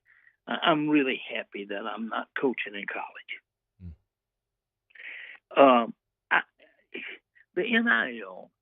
Now, let me clarify this too. When I say this to you, man, there's a number of college coaches that I speak with, I would say, on a weekly basis. Okay, so they are guys that are D-line coaches in some really good universities and some really good programs that I'm involved with. Involved with, I'm meaning through football. Our friendship. We have a friendship, but we have a football in common also. Okay. They all NIL and portal is it in my opinion, it is the most detrimental thing that ever happened to the game. Now, so people say, well, he's just damn old and all that. I would never say that. But let me tell you, man, I'm talking about younger guys, much younger guys. And I would tell you that was a big part of mine and Bo's discussion too now. Mm-hmm. It was a big part. Coach Saban asked me one day, he said, Pete, if you were to go back, would you want to go back to college or would you want to go to pro ball? And I said, well, Coach, I'm going to tell you the damn truth. I ain't going back, okay? I said, there ain't enough gas in the tank left, I said, but truly, as much as I loved college football, and I want to tell you, you know me very well, man, I loved college football. Mm-hmm. Saturday night in Tiger Stadium is one of the best things that ever happened to me in my life, okay? I can't even listen to that damn call in Baton Rouge without getting teary-eyed. I love it. I mean, it was unbelievable. It was a dream come true for me, okay? But let me tell you, I told Coach Saban, if I were to go back, which I'm not, but if I were to go back to work, it would be in pro football because of what NIL and the portal has brought to our game. I'm a commitment guy. And Coach Saban and I have had this same conversation a number of times. And he's a commitment guy. He's a builder guy. I'm a builder guy. One of my greatest pleasures in life was to get a freshman come in like Carl Dunbar. Man, Carl Dunbar was as far away from being a great player as anybody you've ever met in your life. He weighed 235. Now, we took him because, he was an in-state guy. He had a big old frame and everything. He weighed 235. He could not bench his body weight, okay? Oh, man. So he's weak as a kid, all right? So he ran 5.35, which, we timed him with a damn 8-day clock, Coach, you could have taken my commitment in that era. I'd have been an LSU player in the 80s. So we tried to do a vertical jump, and we tried to get a sheet of notebook paper under it and wasn't able to do it. Okay? Now, and that just tells you what Carl was able to do.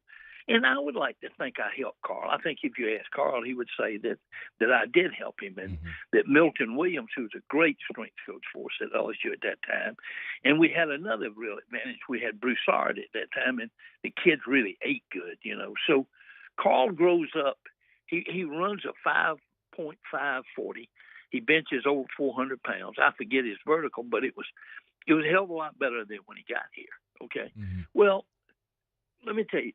Carl, and I used to tell people I spent more time around Carl than I have my own children, to tell you the truth. I coached him for 5 years.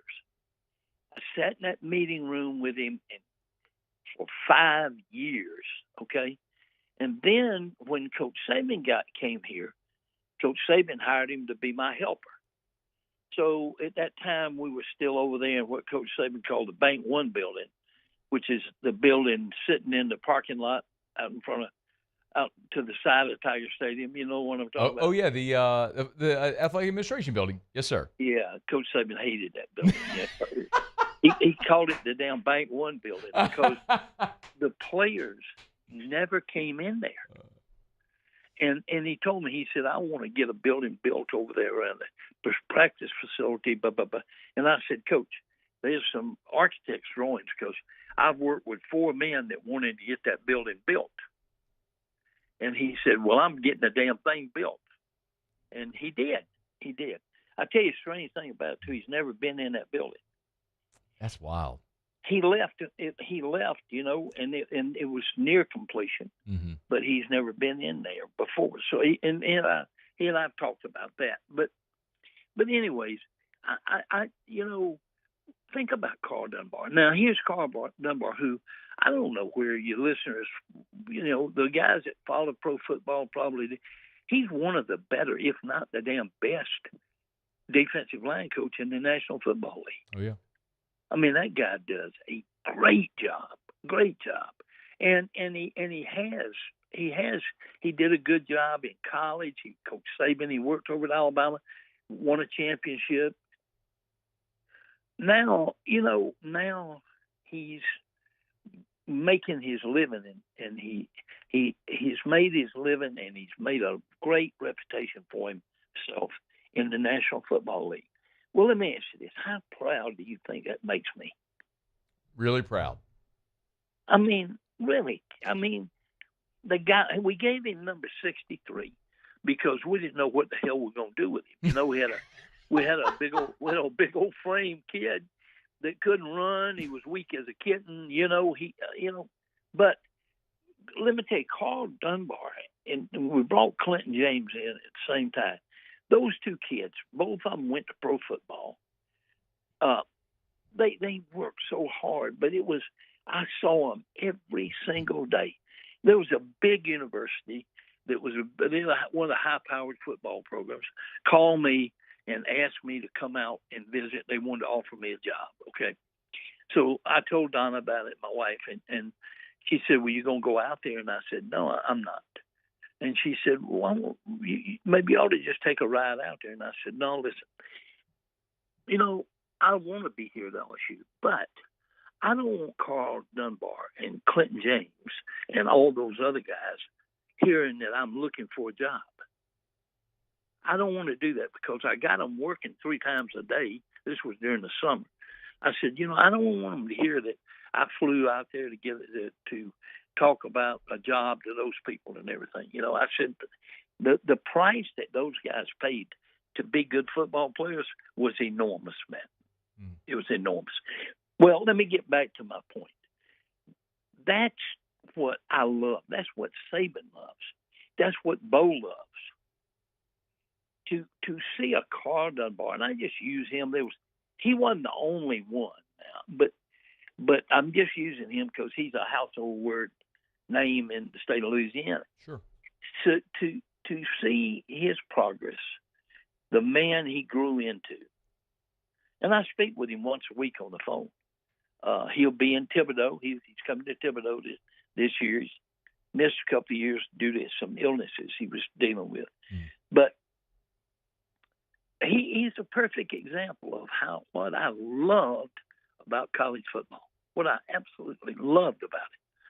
So, you know, I'll just be honest with you. I mean, I talked to the D-line coach at Oregon this morning because I told you when we had lunch together not long ago, I'm not going to Oregon. The damn trip's too hard. That's a long flight, man. Well, yeah, and you know, I got up at 3:00 last year to leave and flew about 40 minutes to Salt Lake City and sat for 4 hours. You know, I mean, it's getting to Eugene and getting out of Eugene is a problem, man, I'm telling you. So anyways, I talked to the D-line coach out there this morning, and, you know, we were talking about this very thing. So they asked me about a guy that's coming out for the draft. I forget the boy's name. anyways, I asked my friend out there, Tony, I asked him, I said, was he out there when I was out there last spring? He said, no, he didn't come in till after spring practice. He said, I tell you the truth, I hardly got to know the guy. Just here for football season, and he was gone. That's what he told me this morning. Mm-hmm. I'm gonna look on my phone and see if I can find this boy's name, because you know about all this kind of stuff. So he's a defensive tackle that's going in the draft? Yeah. Okay. Yeah, and let me see. I'm looking now. Derek Harmon? Derek Harmon. Okay. Yeah. Sure. All right. So here's the difference. Derek Harmon comes in after spring football, and Tony told me this morning. He said the guy's good now. He said he's got great size. He moves extremely well. He's very savvy football player. He said, if he had that savviness, he couldn't have ever helped us, in the fall, because he just, he didn't even have spring practice. But anyways, he had a really great season, evidently. Mm-hmm. Anyways, my point to you is this: you think that would I rather see a young man come in and grow like Carl Dunbar grew and become the man that he's become, and or have a guy come in for one season and say bye? Sure. Or come in and have 2 seasons, and this happens everywhere. You have him for a year, and the next year he's somewhere else. The thing that bothers me is it's not the way that I want to raise children. I mean, loyalty is a big word to me, and my son tells me the only time he ever hears that word used is when he comes home. Mm. That's probably true, but it's sad.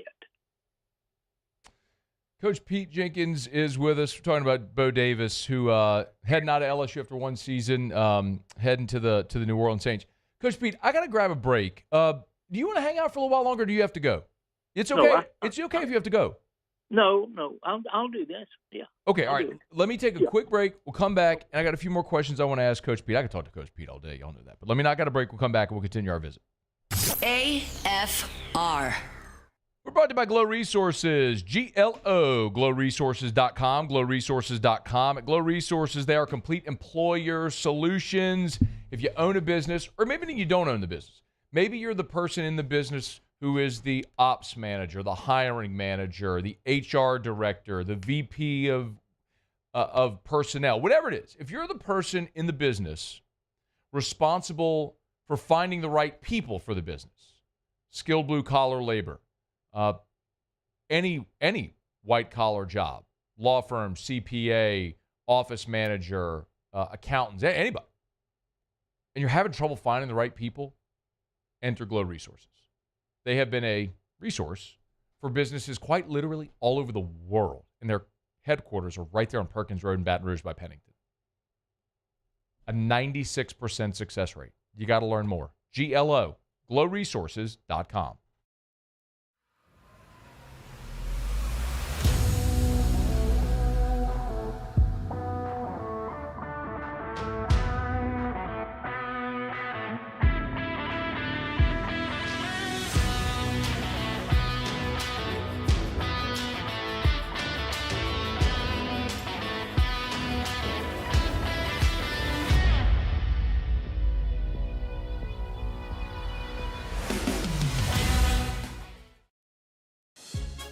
There's never been a better time to catch a John Deere deal from the crew of Sunshine. Ask us about our low monthly payment options on our tractor packages and let the good times roll.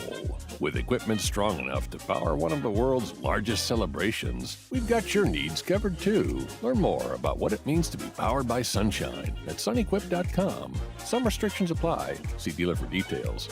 Offer ends March 5th, 2025. Family owned and community driven. Service Chevrolet Cadillac, a legacy you can trust since 1972.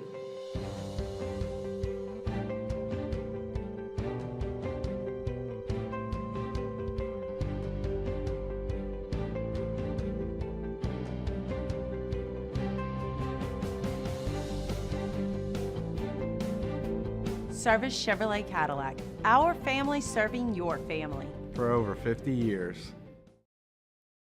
Jerry and Benny Payne began Central Plumbing Company out of their driveway in Tanglewood subdivision. 50 years later and 4 generations down the road, we continue to serve Baton Rouge and the surrounding areas for all of their plumbing needs. Residential, commercial, industrial, or hospitality, Central Plumbing is here 24/7, 365. We want to thank our customers, family, and friends for 50 years of success. And looking forward to 50 more. At Auctioner, we know healing is a team sport. That's why we've partnered with world-renowned orthopedic surgeon Dr. James Andrews to create the Auctioner Andrews Orthopedics and Sports Medicine Institute. Whether you're a professional athlete or a weekend warrior, our team of specialists are dedicated to getting you back in the game. So whatever your reasons are for reaching your personal best, we've only got one: you. Auctioner Andrews Institute. Long live you. There it is, the extra mile, on the border of expected and extraordinary, for those willing to go further, like vans customized for work or play, with safety and tech to keep you connected, supported by a 5-star sales, service, and finance team, and backed by the 1-star you know. So go the extra mile. It's never crowded, because so few. After further review with Matt Moscona, presented by Decision Critical Concierge Nursing. Healthcare for your lifestyle. Learn more at decisioncriticalbr.com. Coach, excuse me. Coach Pete Jenkins good enough to hang out with us here for a couple of segments on this Thursday edition of AFR, presented by Decision Critical Concierge Nursing in Baton Rouge. Decisioncriticalbr.com. Decisioncriticalbr.com. And Coach Pete, we appreciate you for hanging on with us here. We're talking about Bo Davis taking the job with the Saints. You mentioned you talked to Bo, which that's not surprising. I mean, I know you guys talk often. Was it in your conversation? Was it kind of tough for him to leave LSU? Do you think was he close to staying, or was it just one of those things where he was, like we talked about, didn't love the NIL component of it, was just wanting to coach ball in the NFL? Yeah, and maybe I should apologize for getting on that rant. No, but Coach Pete. Whenever you come on here, you can talk about whatever you want for as long as you want. I will sit here and listen to you talk forever. And listen, Matt, it's not that I don't think the players should be rewarded. I do think. Now the rewards, I don't know what they originally thought with NIL. I thought, I don't know if they knew it was going to go millions and 2 million and. I mean, it's just out of control. But it's not that I begrudge them. I got $13 a month, so I was getting NIL money at that time. They called it laundry money. I stretched that damn $13. I stretched that $13 as far as I could stretch it to. Anyways, it's not that, and I'm not some old fuddy nutty that but it's loyalty and it's dedication and it's all those things that went into the Carl Dunbar episode that I went into. But yeah, and it wasn't a damn quick decision on Bo's part. So he woke me up. Actually, he woke me up, and he said I was asleep. It was in the evening, and I was asleep, and he said, "Coach Pete, I really need to talk to you." And I said, and he said, "Look, I'll just call you first thing in the morning, okay?" And we got off the phone. Well, I can't go back to sleep now. I mean, I thought, damn, he's ruined my night. So, I'm wondering, and I told Donna, she said, "Who is that?" And I said, "Bo." And I said, it's something important because he don't call me at 10:30 at night. He knows I'm in bed long before that. But I had to call him back. I couldn't go back to sleep, so I had to call him back and whatever. So yeah, it was not that. Soon as it was mentioned to him, he jumped in the boat. I mean, he gave it a lot of thought, and he expressed to me how much he liked Coach Kelly. Okay, and Bo don't like just everybody, to be honest with you. But he had nothing but good things. See, I told him when we were trying to hire him, I said, Kelly has been so good to me. I mean, I really like him as a human being. And he was he made it possible for me to do what I did last year and try to be helpful to LSU, because he told me at one time, he said, if you'll come back, you don't even this is when he was hiring me. He said, if it's too much trouble or too much, you don't even have to make the road trips if you don't want to. Well, hell, that wasn't going to happen. You know, I wasn't going to work with those guys all damn week and then desert them on game day and not be able to try to help them a little bit during the game. Anyways, the guy and Bo was complimentary, really complimentary. He and I talked about how much, how Kelly would eat. Bo said Kelly would have been the same way to him, really good to him. So it wasn't an easy decision. But, 2 years ago, the portal, he had 2 guys picked out. And we talked about this. I remember us speaking in person about this. He had a guy at SMU picked out. You knew the guy's name. I think he wound up going to Miami. Yeah, there was the 2 were Dominic Williams and Simeon Barrow were the 2 that they went after last year. Michigan State, right? Yes, sir. That was Barrow, who was at Michigan State, ended up at Miami. Yeah. Well, he worked his butt off to get those 2 kids. And somebody told me that they had read in the I guess a newspaper or Tiger Egg or something, that they had a really good visit here. Both of them really talked good about LSU and whatever.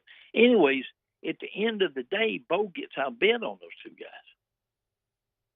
And I know that feeling from free agency in pro football. I had a defensive lineman come to Philadelphia one time, and we had a great meal. We watched film late into the night. I was telling him how he fit in and da-da-da-da. Next morning we met. We had another big meeting. He had another stop that he had to make the day. So he left and flew out and whatever. He called me that night and he said, look, I've decided to go with this other team. He said, I would really like to play for you. And I really like what you guys are doing at Philadelphia. I like Coach Reed, He said, but they offered me quite a bit more money to come there. And I know that feeling. And Bo was really shaken by losing those two guys. One to Miami, am I right? One of them to Oklahoma was the other one. Oklahoma, that's right. Yeah, absolutely. It was Oklahoma. So yeah, I think that played a big part in Bo's decision. He really wasn't used to losing them at Texas, to be honest with you. Sure. I got a little money over there. yeah. If they wanted one, they were normally able to get them. So I think that was a new experience for Bo, and he didn't have a lot of success this year. He did better this year in the portal. But let me tell you, I did tell him this. I told him, and I've told you this before. I told him when he was considering coming, I said, now look, I'm leaving you a room that's barren. I said, I had 3 defensive ends last year for 2 spots. I had 3 defensive tackles for 2 spots. I was really lucky not to lose anybody. I lost Makai Wingo, who texted me this morning and told me he was ready for me to come back out of retirement and go back to LSU. You going up to Detroit, Coach? No. He was talking about LSU. Okay. Listen, I got so many damn texts this morning. Well, LSU, LSU this and that, you're going back. And run it back. Yeah, I said, hey, can't do it. Out of gas, man. Yeah. Out of gas. But anyways, I know it's dominated our conversation, but I'm just telling you, it's not just me, and it's not just my age. But I speak to these guys all the time. I'm telling you this: I predict that we're going to lose a lot of really qualified people in the business in college football. If they can get a pro job, they're going to take a pro job. Yeah. Seeing that a bunch. So Seeing it a bunch. Yeah. Huh? Oh, Yeah. yes, sir. I mean, we're seeing that a bunch. I mean, Chip Kelly just left to go be an NFL coach. You're seeing it a lot. A lot of guys who don't want to deal with all the things they have to juggle as head coaches in the NFL or in college, or as position coaches in college, and are moving out of those roles. It is fundamentally changed. There's no doubt about that in any way. I was doing a radio spot in Alabama the other day, and the guy, I like the guy. I like the guy that does the show and everything, and he got accustomed to talking to me when I was working so much at Alabama, before Coach Saban left and everything. So he asked me, he said, this is right after signing date, whatever. He said, now, what do college coaches do between now and spring practice? And I said, I can tell you this, they still earning that big money they're making out there. No doubt. No doubt. I said, they don't get done. It's amazing the load that's on those guys now. It would be an interesting thing, as much as you like to deal in facts. It would be an amazing thing for you to do a month by month for your listeners, because as hard as it was when I was doing it, and it was hard. I mean, it was damn hard. When I was here in the 80s and then in the early 90s, I worked 14, 15 hours a day, and didn't have a weekend off for months. The first year I worked for Coach Saban, I think I've told you this, we worked 48 weekends that year. Yeah. You told me that I remember. I said you told me you ate every meal out of a styrofoam box. You said you had to retire, otherwise you were going to die on the job. That's right. I ate 2 meals a day out of a damn styrofoam box in a meeting. Yeah. So we would leave, and at that time we were in the Bank One building, as he called it, and I'll never look at that building the same way again. And then we were practicing over, on the Ponderosa over the. So he would give us 30 minutes. You had to be in the meeting in 30 minutes. So that meant you had to get back from over there, shower, and whatever, and be in his meeting in 30 minutes. I mean, you're talking about uncomfortable now. I mean, you were running everywhere, and so when you would go to his meeting, sitting in front of your chair would be your styrofoam box. What was in it? What'd you eat? I'm serious when I tell you this is. And what we did, they passed the thing around on Sunday. Okay, and they tell me it's like a hospital now. I fortunately haven't been in the hospital, and all, so I don't know. But you had a list of things. Monday, what they had, and you would check it off. I want barbecue chicken on Monday. I want green beans. I want sweet potatoes or whatever. And then you would go to the next meal, and you would do it. You would do it through Thursday. Oh man. You would eat Sunday night and through Thursday, and you would eat it in his meeting. I really gained a lot of weight that year. Somebody didn't. The only fun I was having was eating. Because, you sitting in his damn meeting, and boy, back then it was rough. And he would say, and somebody would have food they wasn't going to eat. I'd say, hand that food over here. Slide down that box. Oh man.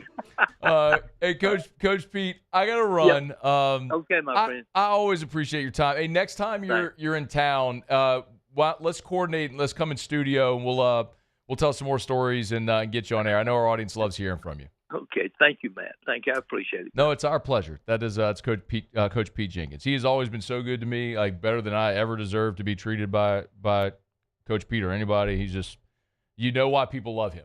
Like, why players who played for him years before still call him every week. Like, there's just a thing about Coach Pete that you can sense. I mean, I know y'all can sense it. Like, he just genuinely cares about people, and you get it. Like, I'm late. I know I got to go. Anyway, I appreciate so much Coach Pete for joining us. Kendall Rogers in about 15 minutes. Stay here at AFR. After further review. We're brought to you by Action Industries. Hey, over at Action Industries, well, y'all know this. I mean, turnaround season runs about March to October, right? So you work in the petrochemical refinery markets of the plants. Like, turnarounds usually March to October. At Action, they've got the advanced turnaround group. So this is, I know I've been telling you all about this for a while now. We're getting toward that time, right? So this is not them taking resources from other projects and throw them into the turnaround world. This is a completely separate set of resources at Action Industries. It is their turnaround division. It is managers and people who are proficient in turnaround work. This is what they do to get that job done, timely fashion, and on to the next. It's Action Industries. You want to learn more? ActionIndinc.com. Action Industries Incorporated. And, of course, it's the Advanced Turnaround Group over at Action Industries. They're a proud partner of LSU Athletics. Gulf Coast Bank and Trust is giving our customers the power to bank anywhere, anytime during this challenging event. And we're right there with you. Our mobile banking app is a smart way to manage your money and time. Gulf Coast Bank and Trust, the bank that cares about you. There it is, the extra mile, on the border of expected and extraordinary, for those willing to go further, like vans customized for work or play, with safety and tech to keep you connected, supported by a 5-star sales, service, and finance team, and backed by the 1-star you know. So go the extra mile. It's never crowded, because so few have what it takes to go there.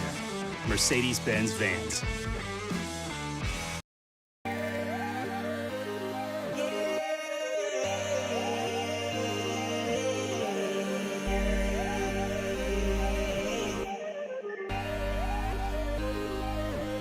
You gotta believe, dream, believe, you gotta believe, dream, believe, you gotta believe, my whole team on wild. Crime has serious consequences, but anyone can make a mistake. If you find yourself in trouble with the law, know that you have rights, and it's okay to demand them. The law offices of O.C. Brown are here to protect you and your rights. Felony or misdemeanor, DUI or drug charge. No matter what crime you're accused of, you still have rights. Let the law offices of O.C. Brown uphold them. Call 225-343-1111. Your law firm for a lifetime. Family owned and community driven. Service Chevrolet Cadillac, a legacy you can trust since 1972.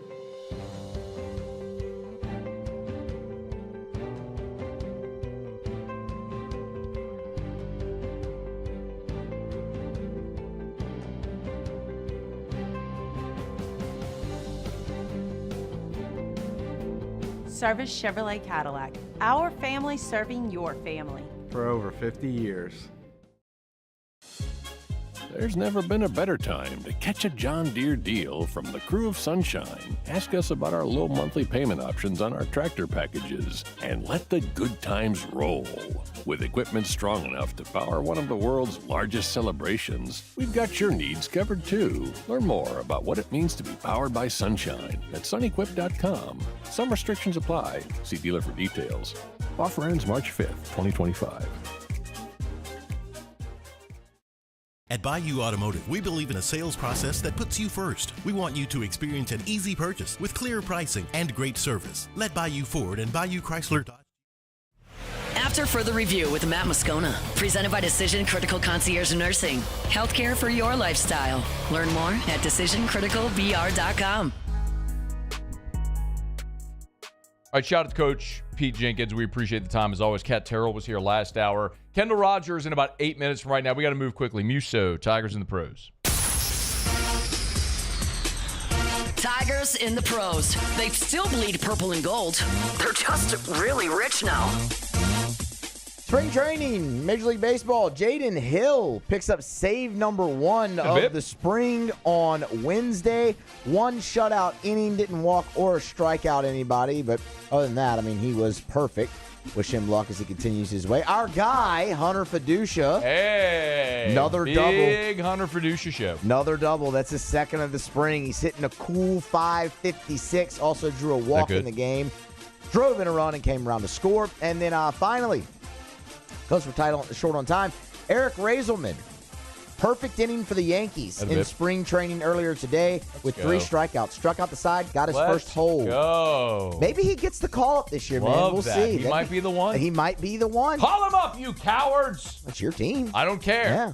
Make a call. They also didn't sign Juan Soto. Cowards. They didn't. That's Tigers in the Pros. Presented by Shaw Bills Tire and Auto Service. ShawBillsTire.com. Locations all over South Louisiana. Y'all know next week, Mardi Gras, this entire state goes to Orlando. If you ain't going to parade, you're going to Orlando. That's basically what everybody does. They go to Disney. If you're hitting the road or wherever you're going, if you're hitting the road, make sure you bring your vehicle to Shaw Bills. New tires rotation, alignments, brake squeaking, oil change, check engine light on. Make sure your vehicle's ready to roll before you hit the road. Shaw Bills can make it happen, and they always treat you like family. Ask about the Shaw Bills credit card. 6 months, interest-free. It's VIP pricing for your vehicle. It's Shaw Bills. ShawBillsTire.com. Shaw Bills, we keep you rolling. Okay, a lot to do in hour number 3. Odds makers have updated win totals for the 2025 college football season. Wait till you see what they did with LSU's number. We're getting that coming up. After further review. Almost 5 o'clock. Almost quitting time. Probably that time of day where you're going, what am I going to do for dinner? Well, it's Thursday. A lot of people like to start the weekend on a Thursday. So instead of going home after work, how about you head over to Supper Club? Right there on Perkins Road.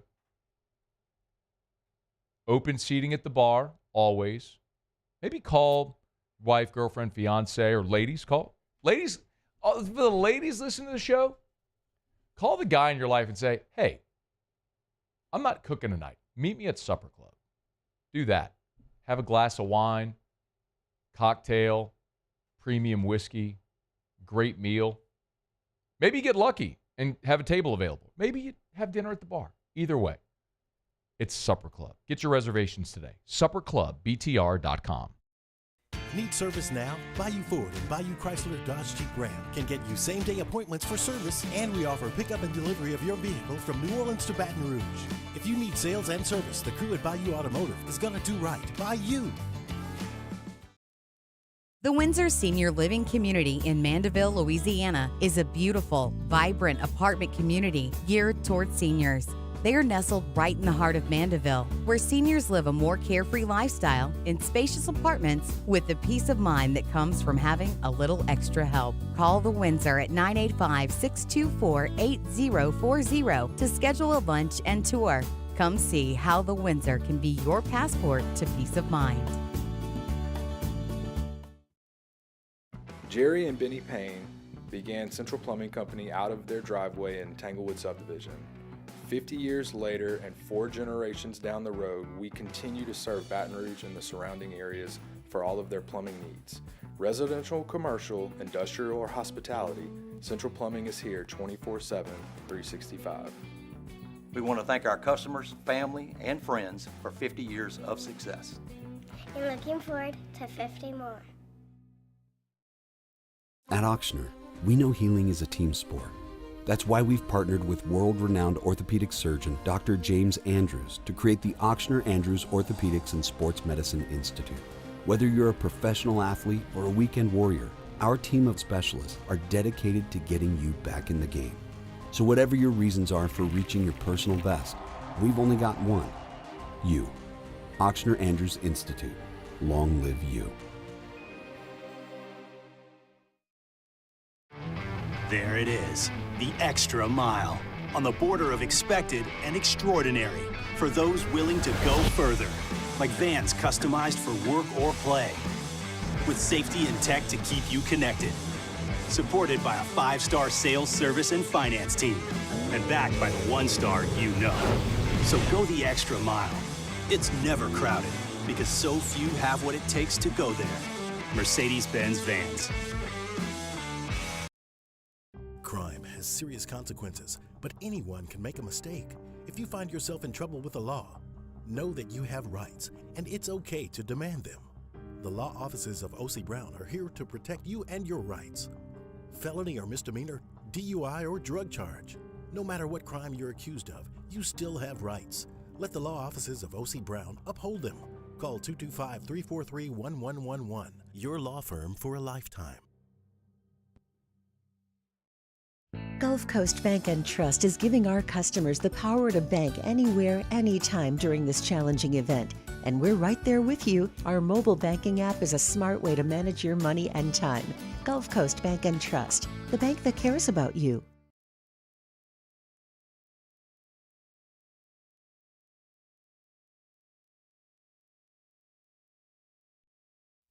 This is SportsCenter.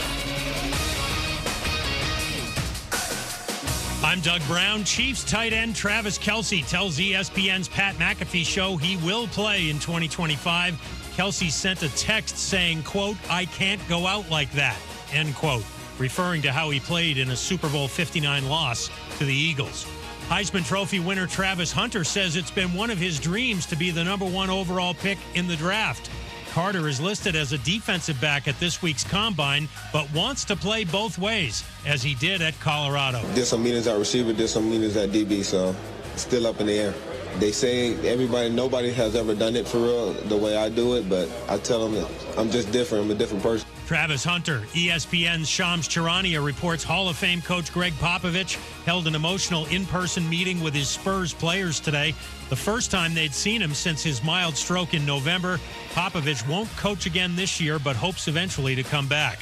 Shams also reports Knicks center Mitchell Robinson hopes to make his season debut either tomorrow or Sunday, coming back from off-season left ankle surgery. ESPN Radio is presented by Progressive Insurance. At Progressive, they're making things even easier. They'll help you bundle your home and car insurance together so you can save on both. Learn more at progressive.com or 1-800-PROGRESSIVE. Matt Moscona. I'm very important. After further review. Say it one more time. After further review with Matt Moscona. And here we go. Live from the Mercedes-Benz of Baton Rouge studio. Let's ride! Go!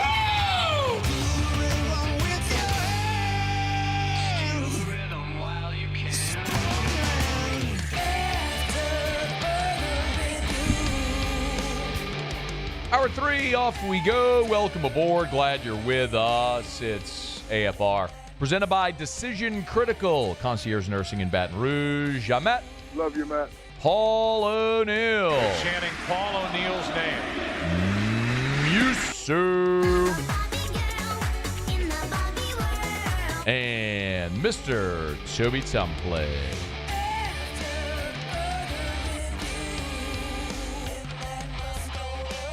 All right, we're here. Glad you are as well. Get out there and make it a good one. 5 o'clock quitting time. Glad you are driving home with us. Ton to do here in the 5 o'clock hour. Bill Connolly's SP Plus rankings are out. The odds makers over at BetOnline have updated their projected win totals for the college football season, and they have LSU lower than they did before the transfer portal. We'll get into that in about 15 minutes. Kendall Rogers, D1 Baseball, joins us every Thursday here. Preview the weekend ahead in college baseball. He's with us now. Yo, man, how are you? I'm doing well. How's everything going with you guys? Awesome, man. Really good day and a nice win for the Tigers last night. Yeah. I'm sure you got to see it. Thoughts, takeaways from the Tigers' performance against DBU? Yeah, I'll tell you what, I think the biggest takeaway for me was kind of twofold. I mean, I think if you look at the first point against a top 20 team, I thought they were pretty dominant. I mean, honestly, they could have scored, 6, 7, 8 more runs in that game very easily had they not left several guys on base. So that was my first takeaway. I think the other takeaway for me was this, Danny Dickinson and Derek Terrell. That was actually my first time to actually watch a full game of Terrell. I've seen some of his at-bats this year on replays, but just to watch him in the box and just see how, just see his mannerisms and things like that. I mean, that is a I don't want to say kid because he's he looks like a grown man in the box. But, right. You look at the frame, you look at the approach, you look at the contacts he makes. It is not easy for a guy that everyone expects to be an instant superstar to go out there and hit 438 2 weeks in a season. So what he's done is really impressive. And Danny Dickinson, I think we talked a lot about this in the fall, but, there's always question marks when a guy goes and, bashes everybody at Utah Valley. you know, at a little bit higher elevation, you always wonder about how those guys translate. You know, I kind of think about, you know, some kids that have transferred out of New Mexico and stuff over the years and how they really didn't pan out at bigger schools. And that was a concern I had with Danny, but, you know, he's been awesome. I mean, he, you know, obviously had a big hit last night, leads his team in RBIs. And so there is not a lapse in transition for him. So those are the two big takeaways I thought from last night. Specifically with those two guys, do you think it because they haven't seen SEC pitching yet for 10 weeks, do you think it translates to the SEC? I mean, I don't have a reason to think it won't at this point. I mean, you know, they've you know, played really good baseball. I mean, Curiel, I mean, they got the arms they faced from DBU last night. It's not like they were scrubs. I mean, sure. DBU's got a pretty deep pitching staff. So, I mean, we'll find out a little bit more this weekend. I mean, Kansas State, you know, they've got some nice arms. You know, Dante Lewis, a reliever for Kansas State's really good. You know, he's the type of arm you will see in the SEC. He's 95, 98.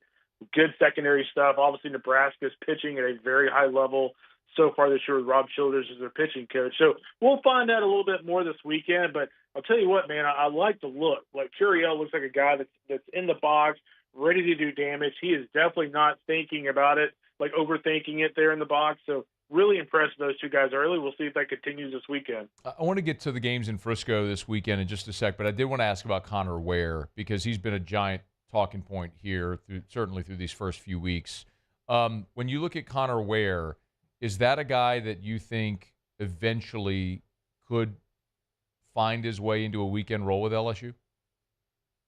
I mean, you would certainly think so. I mean, the stuff has been really good. The problem is who do you kick out of the rotation at this point? You know, Ianson was pretty good over the weekend. So, I mean, right now there's not really anybody to kick out of the rotation. So as of now, you know, that's probably where he's going to stay. But I mean, if he continues to pitch at this level, which is kind of interesting because I look back at the fall and Jay was sky high on this guy. You know, I'm not sure he expected him to have a 0.45 opponent batting average 2 weeks into the season, but he was sky high on this guy. So, I mean, at some point you kind of wonder, like, does he force Jay to make him a weekend starter? We'll find out. If anything, it just kind of breeds, to me, really good competition with, you know, the trio in the rotation and then also Connor. Kendall Rogers is with us. He's on Twitter at Kendall Rogers. Give him a follow, D1 Baseball. Of course, that's where you're going to be able to stream the games this weekend up there in Frisco. You touched briefly on Kansas State and Nebraska. If we could, I know you know these teams, so let's go a little deeper there because I think a lot of our audience is going to see these teams for the first time. Give me Kansas State, LSU's opponent tomorrow. Give me Kansas State in a nutshell. Yeah, you know, Kansas State real quick. I mean, that was a team that was in a super regional last year in Charlottesville. Actually played Virginia really tough, came up a little short. But, you know, Pete Hughes, with a team that was expected to be a rebuilding year, they had a tough first weekend. But they go to Globe Life last weekend and played really well, even against a team like Arkansas. So, you know, I mentioned Dante Lewis earlier. You know, Michael Quevedo, I would assume he probably starts against LSU tomorrow. You know, he can, you know, he's got a little bit of command issue, but, you know, when he throws strikes, it's really hard to square him up. I think teams are hitting him around a 220, 230 clip. Then offensively, you know, for the Wildcats, I mean, I think you look at Seth Darter, you know, a graduate transfer for them, is also a really good start. So those are the two guys to watch. Maximus Martin would be another guy. But keep an eye on Dante Lewis. If this is remotely a close game, Kansas State will go to him as soon as possible, and he's about as SEC as you're going to get in terms of arms on that staff. Okay. What about Nebraska? Yeah, really interesting team, Matt. I mean, this is a club that, you know, coming into the season, I thought it was going to be, you know, really balanced. You know, obviously, opening weekend, Gabe Swanson was a big-time hitter for them. He has since very much cooled off. I think he had a grand slam opening weekend to win a game, and he's now hitting 185. So he's definitely tapered off a little bit. But Caden Brumball is a really talented bat for them. And the big thing for Nebraska is they've pitched pretty well for the most part. I mean, you look at Will Walsh, Ty Horn, you know, Mason McConaughey has had a couple of bad innings, but again, he's kind of got a weird line in the sense that 15 strikeouts, 3 walks, and an ERA over 6.52. That tells me he just had a couple of bad innings in his first 2 starts. But they've got the arms to make things pretty interesting. The question with Nebraska, not only this weekend, but just moving forward, is, you know, do they have enough offense to win the Big Ten or even be in the postseason mix we'll get a good measuring stick this weekend. Ty Horn, the sophomore righty, is who LSU is going to face on Saturday there in Game 2. They put that. I saw they put it up on their Twitter. And then what about Sam? It's a team LSU's obviously familiar with, but this team. Yeah, you know what? I saw these guys in the fall, and if I'm being really honest with you, I thought it was a little bit of a letdown. You know, this is a team that Jay Sirianni just year in and year out, they've had a good club, but they've had a lot of turnover. You know, Walker Yannick, who was certainly, you know, a team that LSU, A&M, Texas, et cetera, last year would have loved to get out of the portal, ended up staying, ended up being a high draft pick. He's gone. They've had a really tough time just replacing their better bats. I would say kind of keep an eye on a guy like Hunter Autry, just a seasoned veteran, 1.254 OPS, you know, 10 walks, three homers, 10 RBIs. He's a guy that, you know, if Sam is going to upset someone this weekend, you know, Hunter Autry is going to have a big game. And then pitching wise, I don't know who they've announced as their starter against LSU, but Ryan Peterson, Noah Kendrick would be kind of the two guys to watch there. Peterson, a little bit more of a swing and miss guy. He's got 10 strikeouts on the year. So, if I was going to rank teams, if I'm LSU fans, I would say scared is the right word, but, you know, the team that I would expect to get the toughest fight from, based on the way they're playing, probably Kansas State 1, Nebraska 2, then Sam Houston State well behind those teams at 3. Kendall Rogers, a couple more. It's fun, Kendall, to look at the weekend because you finally have some real meat on the bone around the conference. Some teams are going to get challenged. I mean, look at Tennessee and Oklahoma State. Looks like that could be a lot of fun. UCLA against Vanderbilt. If nothing else, names on the marquee, right? Texas is going to play Washington. What Arizona, Texas A&M. What Miami, Florida. What on the marquee for the SEC this weekend? What series? Clemson, South Carolina. Like what jumps out at you? Which are you maybe most interested in seeing this weekend? Yeah, I'll go to two places real quick. You know, Columbia, South Carolina, and Clemson. When you look at South Carolina versus Clemson, you know, Paul Maneri's team's gotten off to a really good start, but they really haven't played anyone. Clemson has. I'll be very curious to see what the Gamecocks look like, specifically on the mound against the Tigers. You know, Cam Canarella and that Clemson offense are really dangerous. And then looking down here in Houston, where I'll be, you know, Tennessee, Liam Doyle, you know, the Ole Miss transfer has been phenomenal. Shocking that Frank Anderson is turning another pitcher around. I mean that as a pun, but like, you know, Doyle, I think he's got 25 strikeouts, 1 walk so far this year, and he's been sitting 95, 99 from the left side. So really curious to see Tennessee. They have not skipped a beat since winning that national championship. And then on the negative side, I'm kind of curious to see if A&M decides to wake up this weekend. You know, I had seen them for the first time this year on Tuesday against Texas State, and I didn't like what I saw. I mean, it was really bad body language, horrible offensive approaches. Their bullpen wasn't very good. And it's just really interesting because I feel like teams historically, whether it's football, basketball, baseball, I mean, I don't know about you, but like if my coach is going over to the rival school, like I'm coming out that next season, especially with my roster, and I'm breathing fire. And that's a team that looks like they're pretty disinterested. So I think we're going to find out a lot about A&M. And frankly, we're going to find out a lot about how Michael Early can manage a clubhouse this weekend. Apparently coaching matters. It does. And you know, it's interesting. I saw an interview with Early after the game on Tuesday, and it looked like a guy looking for a lot of answers. And so I really and truly, you know, I hesitate to take too much from week 3 of the college baseball season, but I do feel like after the way they played on Tuesday, if A&M goes into this weekend and looks like that again, I'm going to start thinking this is who they're going to be. Yeah. Texas A&M lost to Texas State this week, 7-3 in the midweek. I'm not going to overreact to midweek games. Everyone who listens knows. It was not that close. I think Texas State left 14 guys on base in that game. You know, my whole thing is since 2017, Kendall, there's been this on anyone that it's an if you know thing. My big mantra is midweek games don't matter. LSU in 17 lost a midweek game to South Alabama. Everybody melted. I'm like, yo, they're fine. Of course, they became the national. Nobody loved losing a couple of midweek games and getting LSU fans riled up more than Paul Maneri. Because what would happen is they would lose a couple of midweek games, and then all of a sudden at the end of the year, LSU would go on some crazy run, and people like Todd Peterson would hit a home run at Hoover. Ted Peterson. There we go. It was a double. There we go. It was Attaboy, Musso. It was a double I'm off the gonna wall. work that in at some point. Yeah, no doubt. It was a double off the wall. My bad. Double off the wall. Sorry, But amazing reference. And I don't know, Kendall, I kind of feel like you're sort of an honorary LSU baseball guy. I mean, well, I did tell people the other day that even though I went to college at A&M, LSU was the other school that I considered. So it's interesting. Don't hold it against me too much. It's interesting, Kendall. You know what I thought? I told somebody this, Matt. I told somebody I made the right decision because I would have got myself in entirely too much trouble in Louisiana. You would have spent every day at the box. You'd have been Musso. You wouldn't have done anything. You'd have been fine.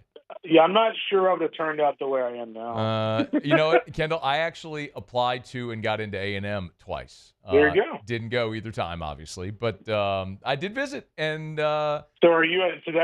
So if I'm an honorary Tiger, are you an honorary Aggie? No, because you actually have some degree of affinity for clearly for LSU and the respect for the program and all. And I have none of that at all. Now I'm teasing. I like to laugh, like a lot of the Aggie jokes and stuff. But I will say that the respect for the school, the tradition, the everything that Aggies have is very admirable. Like, it's a little weird, but it's admirable, like how much they love their place. I mean, as an Aggie, it's definitely a little overboard. It's so good, man. All right.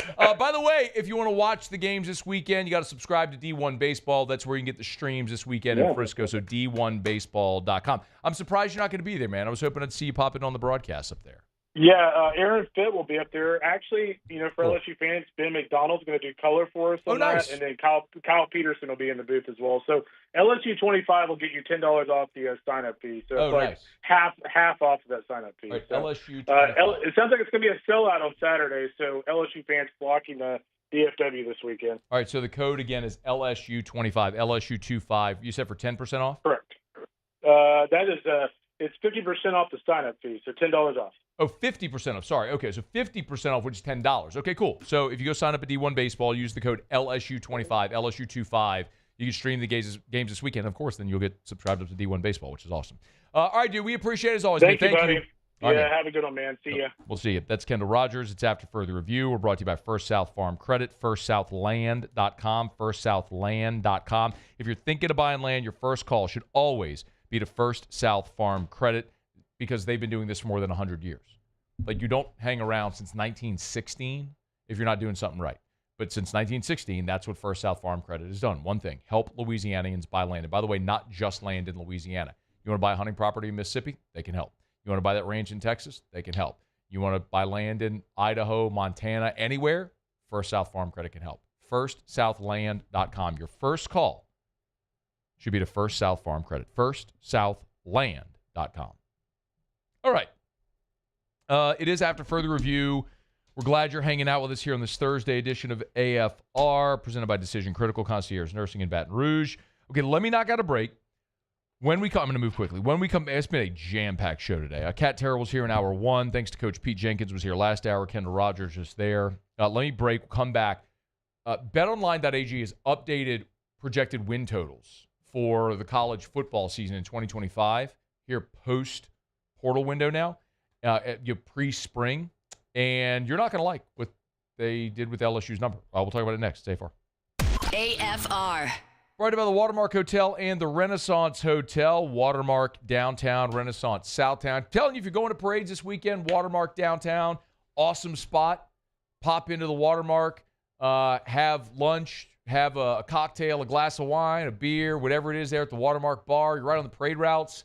Always remember, if you want, you can eat the Gregory. Remember, Milford's on 3rd, which is there's an entrance through the hotel, but also there's an entrance on 3rd Street for Milford's, which is also there in the Watermark. So it's a little more casual sandwich shop. You want to check that out, you can if you're downtown. Remember, if you're going downtown for parades, remember the Watermark Hotel. And, of course, always Renaissance Baton Rouge, right there on Bluebonnet, across from the Mall of Louisiana and Perkins Row.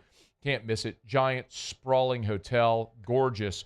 The Renaissance Hotel on Bluebonnet in Baton Rouge, where if you have an event coming up, there's no place better to host it than Renaissance Baton Rouge. It's the Watermark downtown and the Renaissance on Bluebonnet.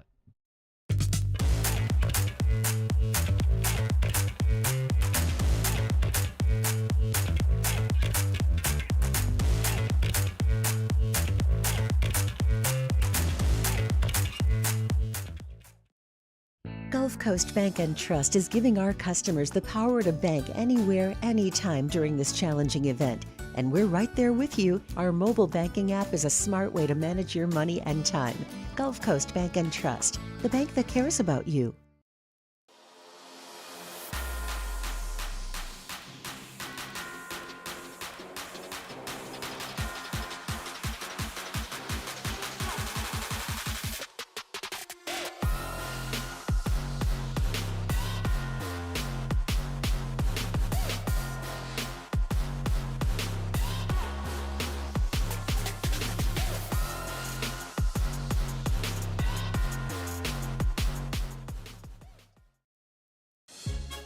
There's never been a better time to catch a John Deere deal from the crew of Sunshine. Ask us about our low monthly payment options on our tractor packages and let the good times roll.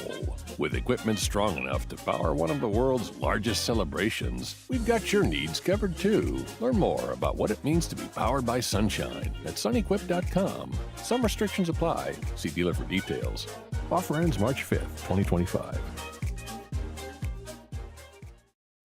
Family owned and community driven. Service Chevrolet Cadillac, a legacy you can trust since 1972.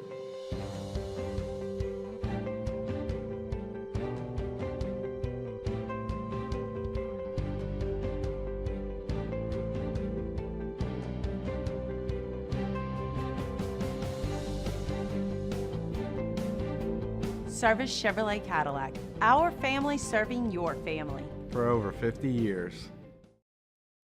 Jerry and Benny Payne began Central Plumbing Company out of their driveway in Tanglewood subdivision. 50 years later and 4 generations down the road, we continue to serve Baton Rouge and the surrounding areas for all of their plumbing needs. Residential, commercial, industrial, or hospitality, Central Plumbing is here 24/7, 365. We want to thank our customers, family, and friends for 50 years of success. And looking forward to 50 more.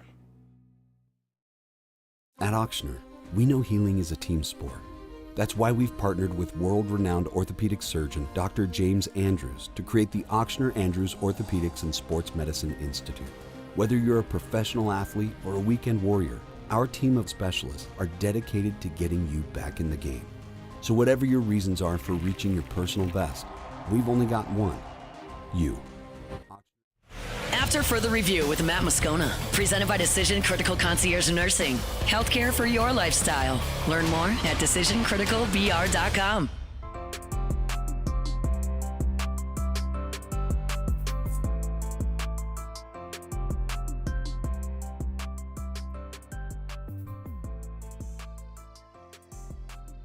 Well, if there was a smidge of good news for LSU football today on the day where Bo Davis reportedly is headed to the New Orleans Saints to be their new defensive line coach.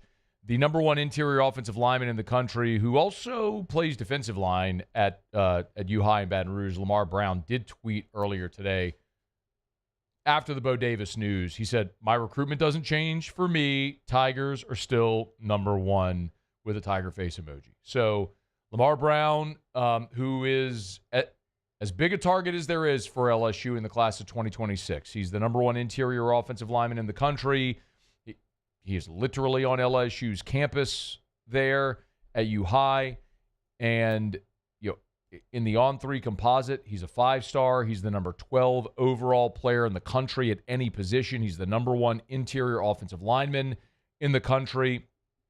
On-3 composite has him as the number one player in Louisiana. So you're talking about, by all accounts, a major prospect who here's still a ways to go before next December's signing period is, 10 months to go before he can sign.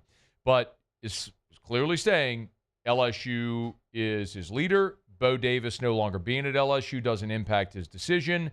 And that's good to see. Now, again, he's projected as an interior offensive lineman, but he plays both offensive line and defensive line at U High and could play defensive tackle, so he certainly had conversations with Bo Davis throughout his recruitment. So a smidge of good news there on this day. A lot of people are asking the question, who's next for LSU? I don't have that answer. Everyone will start putting together lists and, what that may look like. Eric Henderson is a name that you're probably going to hear pretty commonly. Eric Henderson is from New Orleans. He's the Southern Cal defensive line coach. He's from New Orleans, had a relationship with Jakeem Stewart. Is the defensive line coach at Southern Cal now in L.A. Got Jakeem Stewart out there along with $2 million a year. But that's a name that people are certainly going to mention. Could you bring Henderson home to Louisiana? Names will start to come out, and we'll learn more. Whenever this becomes official, the Saints. It's important to note that the Saints have not formally announced Bo Davis yet, so it only becomes official when the contract is signed and it's been announced. That, as I understand it, hasn't happened yet. It's going to. I mean, everyone's clearly talked about. Everyone's got the news now, and it's clearly going to happen. But this also feels a little new. Pete Jenkins was with us last hour, said he talked to Bo Davis late last week about this. So, it's been about a week, thereabouts, 5 to 7 days that known this was a possibility. Very candidly, yesterday was when I first started hearing whispers about it. And, Ross Jackson and I were trying to dig through information today. And anyway, so we'll see what LSU may do next. And we'll, as we have names and stuff, we'll talk about it here. But the good news, Lamar Brown, appears as though nothing's changed from his recruitment, according to what he said. All right, it's After Further Review, brought to you by Relief Windows, reliefwindows.com. Windows door siding, oh yeah, they do shutters as well, energy-efficient replacement windows. When I say that, I don't want that just to be a passing line. When I say energy-efficient replacement windows, remember, these windows are custom-made for your home. They measure twice, install once, and because they are custom-made for your home, it's going to reduce those costly air leaks, which means your home's going to be more energy efficient. It's going to lower your cooling bills. It's going to lower your heating bills seasonally. So in time, these windows are an investment that are going to pay for themselves by lowering your bills, and it's increasing your home's resale value. So this is an investment in your home that's going to pay off. It's Relief Windows and reliefwindows.com. Windows, doors, siding. They do shutters as well. Relief Windows and reliefwindows.com. Bill Conley is going to be on the show with us tomorrow. Bill Conley every year puts out his SP Plus rankings, and then he has his initial rankings, then he updates them post-portal, and then periodically, like post-spring, and then, before the season starts, and then throughout the year. SP Plus is, this is it's a metric that measures and ranks teams based on three things: returning production, recent recruiting, and recent history. I'm oversimplifying it, but it's those three things that he puts together as SP Plus rankings. I want to remind you, this is not a be-all, end-all. It's just something to consider. It is a metric that a guy has put together that seems fairly accurate, that people trust and respect. So we look at it. But sometimes I think things like SP Plus have become harder to navigate because of the transfer portal. Again, the metrics that he uses are recent success, recent recruiting, and returning production. Well, the transfer portal has flipped returning production on its head, and the transfer portal has flipped recruiting success on its head.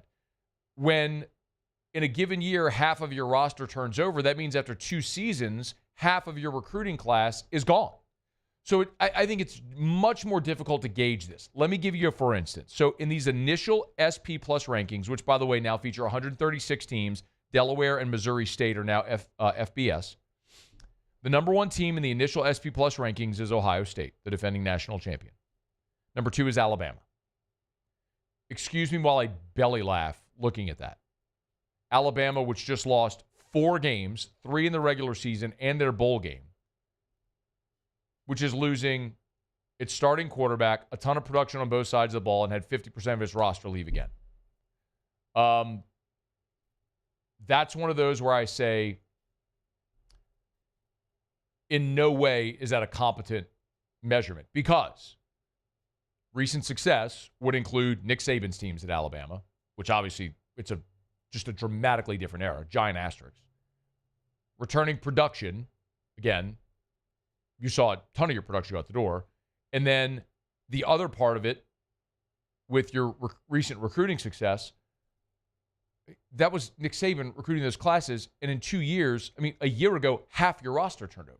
So, sure, that might still matter if Nick were there, but the dramatic overhaul that's taken place in Tuscaloosa in the last 13 months, it's not even remotely close to the same program. I mean, as a matter of fact, Kalen DeBoer did an interview, and Matt Zenitz has this quote out there, which is getting a ton of play all over the internet. But Kalen DeBoer has a quote about, I'm sorry, it wasn't Matt Zenitz. It was Pete Nakos, excuse me. At On 3, Kalen DeBoer believes revenue share can put Alabama back on a balanced playing field. That's a quote from Kalen DeBose. Quote, having a more balanced playing field helps our situation. It allows us to get where it was at one point just a few years back, where recruiting is real recruiting, not just someone who's going to put in the highest bid. I mean, forgive me while I belly laugh at the head coach at Alabama bitching about an unfair playing field and how things were a few years back. And people who think that revenue share is going to change recruiting, maybe I'm skeptical. I just cannot fathom a world where we think just because the revenue share piece is passed and Deloitte is all of a sudden going to monitor NIL deals, that we think there aren't going to be under-the-table deals done. That we think that somehow the rich people who want to funnel money into their programs aren't going to do that. Anyway, as far as the rest of the top 10, the SP+, Ohio State, Bama, Penn State, Georgia, Notre Dame 5, followed by Oregon, Texas, Tennessee, Ole Miss, LSU. Man, there's a lot of SEC flavor in there. Clemson's at 11, followed by A&M at 12. The next SEC teams, Missouri at 15, South Carolina 16, Florida at 17, Oklahoma at 20. It's a whole lot of teams LSU plays, which is in part why when BetOnline today released their updated win totals for 2025, LSU dropped. The original number at BetOnline was 9.5, over under 9.5. The new number at BetOnline for LSU is 8.5. And I got news for you, Coach. If LSU goes under that number, if LSU wins 8 games, I would submit actually, if LSU wins 9 games, goes 9-3 and misses the postseason, Brian Kelly will not make the playoffs during his time at LSU because he will not have a better roster at LSU than he'll have this year. With Nussmeier coming back as a fifth-year senior, with all the money they just pumped in via the transfer portal to build this roster into a contender, if you can't get this roster, I don't care against what schedule, if you can't get this roster to 10 wins and get in the playoffs, I don't see a path for it to happen. Because what will happen after 25 is you lose Nussmeier, you lose all the transfers you just brought in, and you will not have any type of continuity, and you're going to lose a ton of your production. You're going to see like what happened to Michigan this year, or what happened to Florida State, or like what I think's about to happen to Ole Miss. So, I get it, man. Their job is to put odds out there that's going to attract action on both sides of the number. And clearly there were a lot of people going under 9.5, which is why they adjusted it to 8.5. I might fancy a guess that if you can get 8.5 somewhere right now, take the over, you should probably take it. Because I don't want to live in a world where this LSU team goes 8-4. Because if that happens, it's going to be a tough fall for Brian Kelly and some tough decisions for the decision makers to make about his future. Because if you can't get this team into the college football playoff, if this team loses 4 games, it's hard to imagine to see a scenario where it gets better. All right, it's after further review. We'll knock out a quick break. Stick around, save our AFR. We're brought to you by River City's 1 Hour Air, where they're always on time or you don't pay a dime. 752-0001, 752-0001. or onehourbr.com. Spell it out, O-N-E, onehourbr.com. Having issues with your AC, your heater. Look, I mean, the weather can't seem to make up its mind. Got up to 70 degrees today. Last week, we're in the 20s. But if you're having issues with your heater or your AC, River City's 1 Hour Air, they're the best. We're getting closer now to spring. We'll start telling you about the AC tune-up. It's the time of year where we start talking about that and thinking about that with River City's 1 Hour Air. Have that technician come to your house. Make sure that your AC is in tip-top shape for the coming 100-degree temps, which you know around the bend. We're getting closer to that, to spring AC tune-up time. In the meantime, if you have any issues, remember, when you call River City's 1 Hour Air, you're always going to talk to a living, breathing human. 752-0001. Try it. Call them right now. You'll get a person. 752-0001. There it is, the extra mile, on the border of expected and extraordinary for those willing to go further, like vans customized for work or play, with safety and tech to keep you connected. Supported by a 5-star sales, service, and finance team, and backed by the 1-star you know. So go the extra mile. It's never crowded, because so few have what it takes to go there. Mercedes-Benz Vans.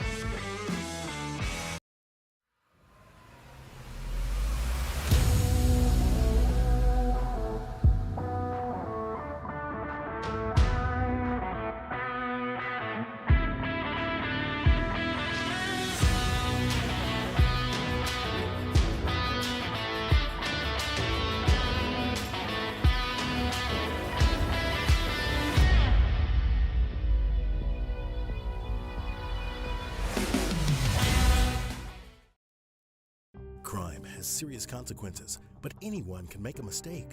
If you find yourself in trouble with the law, know that you have rights, and it's okay to demand them. The law offices of O.C. Brown are here to protect you and your rights. Felony or misdemeanor, DUI or drug charge. No matter what crime you're accused of, you still have rights. Let the law offices of O.C. Brown uphold them. Call 225-343-1111. Your law firm for a lifetime. There's never been a better time to catch a John Deere deal from the crew of Sunshine. Ask us about our low monthly payment options on our tractor packages and let the good times roll. With equipment strong enough to power one of the world's largest celebrations, we've got your needs covered too. Learn more about what it means to be powered by Sunshine at sunequip.com. Some restrictions apply. See dealer for details. Offer ends March 5th, 2025. Family owned and community driven. Service Chevrolet Cadillac, a legacy you can trust since 1972.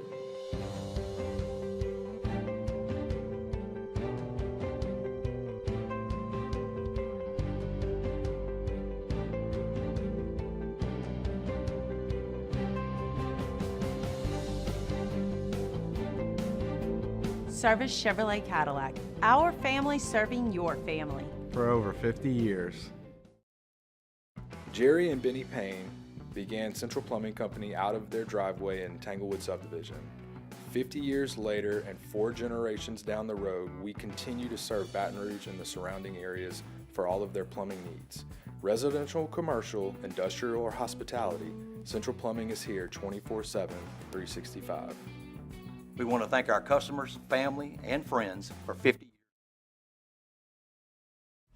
After further review with Matt Moscona, presented by Decision Critical Concierge Nursing. Healthcare for your lifestyle. Learn more at decisioncriticalbr.com.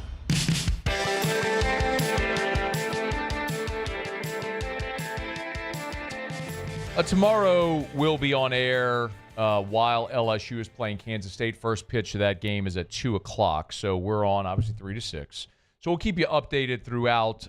Jay Johnson met with reporters today in Frisco. Our buddy Jeff Palermo, who's there calling the games for the LSU Sports Radio Network, caught up with Jay Johnson, who kind of gave us a little bit of a thumbnail preview on Kansas State, who's LSU's opponent on Friday. Kansas State, tomorrow, they're obviously playing great. I mean, they stormed the castle last weekend and beat 3 really good teams rather handily. Well coached. My first look this morning, looks like a veteran lineup, old players, taking very confident and convicted at bats. Starter tomorrow, threw the ball exceptional against Arkansas. It reminds me of Cade Anderson, so we got a pretty good pitching matchup tomorrow with Frost.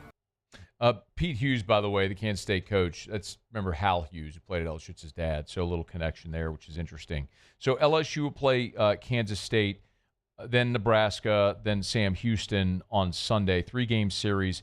I'm curious if we'll see Kason Evans again this weekend. He was so good to close out that game, the 2-inning save, inheriting a nobody on 2-out situation after Cooper Williams walked the first 2 hitters in the 8th. Here comes Evans. He slams the door, and then 3 up, 3 down in the 9th. He was awesome. Here was Jay after the game. By the way, this is courtesy of WAFB. Jay after the game about Evans' availability for the weekend. We were going for the kill shot, with bases loaded there in the 7th or the 8th. I don't remember which one it was now, to not have to use him. But it's way too important of a win, and it's good to have depth. It's good to have a day off, and it's good that the 9th inning, I think he threw 10 pitches. So that should keep him available for the weekend. I just want to see more of Kason Evans. He was the first out of the bullpen in the opener. And every situation they've put him in now, since we've seen him, he's just been overwhelming. So keep running him out there in higher leverage situations against better opponents and see if he continues to perform this way. If he does, then you know what role you're carving out for him. So, and now obviously you'd also be shrinking his recovery time, his days off before he goes and pitches again. Like, is it a situation where if you need him twice on a weekend in SEC play, like could you see him back-to-back days? Maybe. I mean, that's what you need to find out. So that's a lot of this is discovery right now. And Jeff also caught up with Jeff Palermo also caught up with Kason Evans today out at practice, and he kind of talked about being prepared for that moment against Dallas Baptist. It was kind of different throwing in a big league stadium, but I think having come in opening day and last weekend and even in Biloxi kind of prepared me for that moment. So I was nervous, but I knew how to handle it, so it wasn't too much of a difference. So the other thing that was really interesting, which is true for so many of these guys, like so many elite players are, I mean, you're two-way guys. You don't just pitch in high school. You play like William Schmidt. William Schmidt played shortstop at times for Catholic last year. He played shortstop and hit. Like, dude looks like a giraffe. He's playing shortstop, so for a lot of these guys, I mean, remember Paul Skeens was a two-way player. I mean, you'll remember the story. Was a two-way player at Air Force. So for a lot of these guys, it's you're giving up the two-way dream whenever you show up on campus. And so for a guy like Evans, who's not even in the rotation right now, he's focusing solely on pitching, but he kind of talked about how important that's been for him getting to where he is right now so early in his career. Oh, it's been so different for me. Like, I've hit my whole life, so coming into college, I was like, I'm going to try to two-way, and then it didn't work out. Like, I wanted to put the bat down to focus on pitching, and it's just made life so much easier, being able to focus on one thing and not trying to do both. So it's a lot easier now. And think about someone like Jake Brown. He was a left-handed pitcher as well, who we thought he was probably going to do that this year a little bit, and you look at this staff and you go, where's he going to fit in? So, one of the big, the really big defining parts of Paul Skeens' liftoff was, as he talked about, was not having to do military training every day. He was able to focus more on his body, which was massive. The pitching lab that LSU has allowed him to refine his mechanics so much. Being coached by Wes Johnson was massive, who Skip Bertman called the best pitching coach in the country. And then not hitting, just solely focusing on pitching also helped him there as well. So big opportunity for the Tigers this weekend up in Frisco, so we'll see how it goes. It is After Further Review. We're glad you're hanging out with us. We're brought to you by South Point Volkswagen and SouthPointVW.com. New and certified pre-owned in Baton Rouge and online at SouthPointVW.com, SouthPointVW.com. Of course, if you're in the market for a new vehicle or a certified pre-owned vehicle, make sure you shop South Point Volkswagen, our state's largest Volkswagen dealer, so they got the best inventory. But because they move so much new inventory, they also have the best certified pre-owned inventory, not just Volkswagens, all makes and models. So if you're looking for a pre-owned vehicle, you can go shop the used car lots. Make sure you shop South Point Volkswagen as well. Go see my friend, Mr. Kerry Manuel, who's the pre-owned manager over there at South Point Volkswagen. No matter what you're looking for, they'll help you out. It's South Point Volkswagen. SouthPointVW.com. South Point Volkswagen, what's your direction? Hey, I got this text in from Sylvain who said, do we know the temperature on the LSU defensive lineman entering the portal or potential decommits after the Bo Davis news? Well, I did share with you earlier the Lamar Brown news. So Lamar Brown, the number one defensive or offensive lineman in the country from U-High, who also plays both ways, said he still has LSU number one. This doesn't change anything for him. But I do think it's going to be worth watching because, like, for example, Dylan Battle, who's kid out of Arlington who signed with LSU, had a great relationship with Bo Davis. Dylan Battle's coach, Robert DeSanto, came on AFR back in August and talked about Dylan Battle's relationship with Bo Davis. Give a listen. I think it speaks volumes to not only just Dylan's commitment to the Tigers, but Dylan's commitment to Bo, because as soon as Bo left Texas, he knocked on my door one day, and I said, I didn't realize Dylan was that high on LSU's board. And his exact words were, I don't know if he's high on their board. I really hadn't even been to the office yet, but he's high on my board. And he's a guy that I want no matter where I'm at. So I think that relationship that they have is definitely something that played favors. And now Bo Davis is gone, right? So, like, what does that mean? I don't know. I don't have the answer to that question, but it's something that obviously is going to be talked about and considered. The other thing to consider, too, is with a new defensive line coach again, is all the turnover. These, especially guys that have been here. I had Musco pull this. You remember back in November, we had Jacobin Guillory come hang out with us in studio. And I asked him, we talked a lot about his recovery coming off the torn Achilles and coming back for a sixth year and all that stuff. But, I mean, this is a guy who has played for it'll be now 6 different defensive line coaches during his time at LSU. And he talked about that. You can look at it like that, but you can also look at it as like taking something, from each coach. Like I still use my hands like Coach O, like wanted me to do it from the day I got there. Stuff that Coach Kane has taught me. Coach Kane taught me a lot. And I was so grateful that I got a chance to be coached by Coach Pete Jenkins last year. Like things that the coaches have taught me, I've always just stay true to it. Like just keep working on the little things, like the things that they tell me. So, I mean, you can look at it like as it being stressful and all that, but you can also look at it as a positive. That's an awesome way to look at it. It's an awesome approach, and I hope everybody in that defensive line room has that approach with whoever comes in. But you'll have a 6-year guy like Jacobin Guillory to help sort of explain that. And onward. As we know more, we'll tell you more. All right, final break of the show. We'll come back. Outer Locks is next. It's AFR. AFR.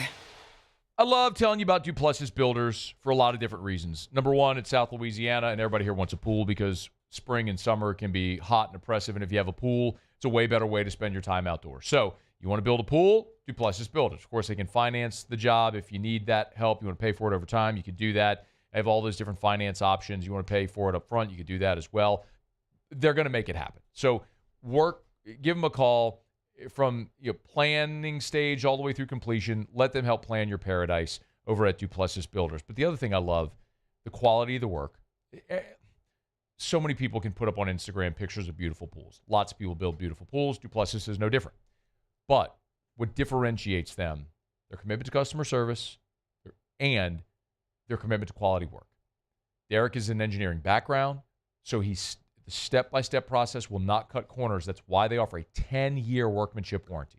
DuplessisBuilders.net, DuplessisBuilders.net.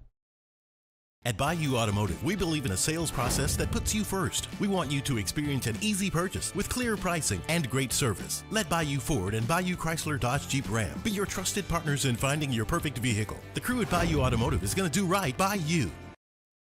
The Windsor Senior Living Community in Mandeville, Louisiana is a beautiful, vibrant apartment community geared toward seniors. They are nestled right in the heart of Mandeville, where seniors live a more carefree lifestyle in spacious apartments with the peace of mind that comes from having a little extra help. Call the Windsor at 985-624-8040 to schedule a lunch and tour. Come see how the Windsor can be your passport to peace of mind. At Ochsner, we know healing is a team sport. That's why we've partnered with world-renowned orthopedic surgeon Dr. James Andrews to create the Ochsner Andrews Orthopedics and Sports Medicine Institute. Whether you're a professional athlete or a weekend warrior, our team of specialists are dedicated to getting you back in the game. So whatever your reasons are for reaching your personal best, we've only got one. You. Ochsner Andrews Institute. Long live you. Crime has serious consequences, but anyone can make a mistake. If you find yourself in trouble with the law, know that you have rights, and it's okay to demand them. The law offices of O.C. Brown are here to protect you and your rights. Felony or misdemeanor, DUI or drug charge. No matter what crime you're accused of, you still have rights. Let the law offices of O.C. Brown uphold them. Call 225-343-1111. Your law firm for a lifetime. Family owned and community driven. Service Chevrolet Cadillac, a legacy you can trust since 1972.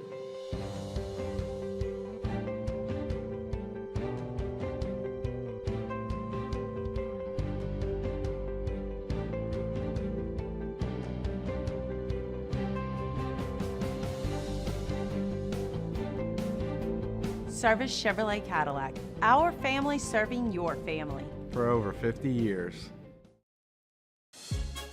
There's never been a better time to catch a John Deere deal from the crew of Sunshine. Ask us about our low monthly payment options on our tractor packages and let the good times roll. With equipment strong enough to power one of the world's largest celebrations, we've got your needs covered too. Learn more about what it means to be powered by Sunshine at sunequip.com. Some restrictions apply. See dealer for details. Offer ends March 5th, 2025. At Bayou Automotive, we believe in a sales process that puts you first. We want you to experience an easy purchase with clear pricing and great service. Let Bayou Ford and Bayou Chrysler Dodge. After further review with Matt Moscona, presented by Decision Critical Concierge Nursing. Healthcare for your lifestyle. Learn more at decisioncriticalbr.com.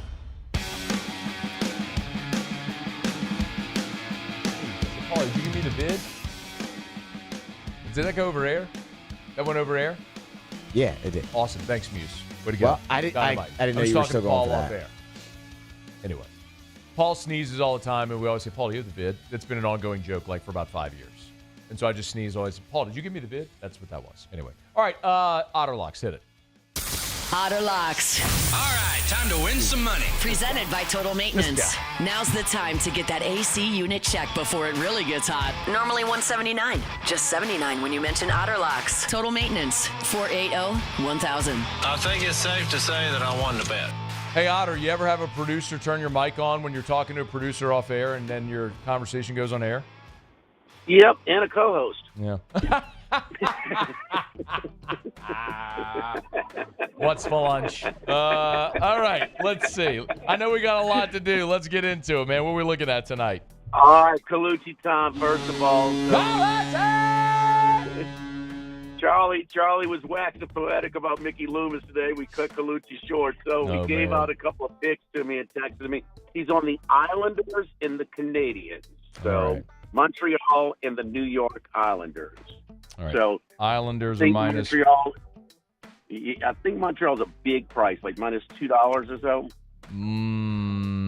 Montreal. Come on now.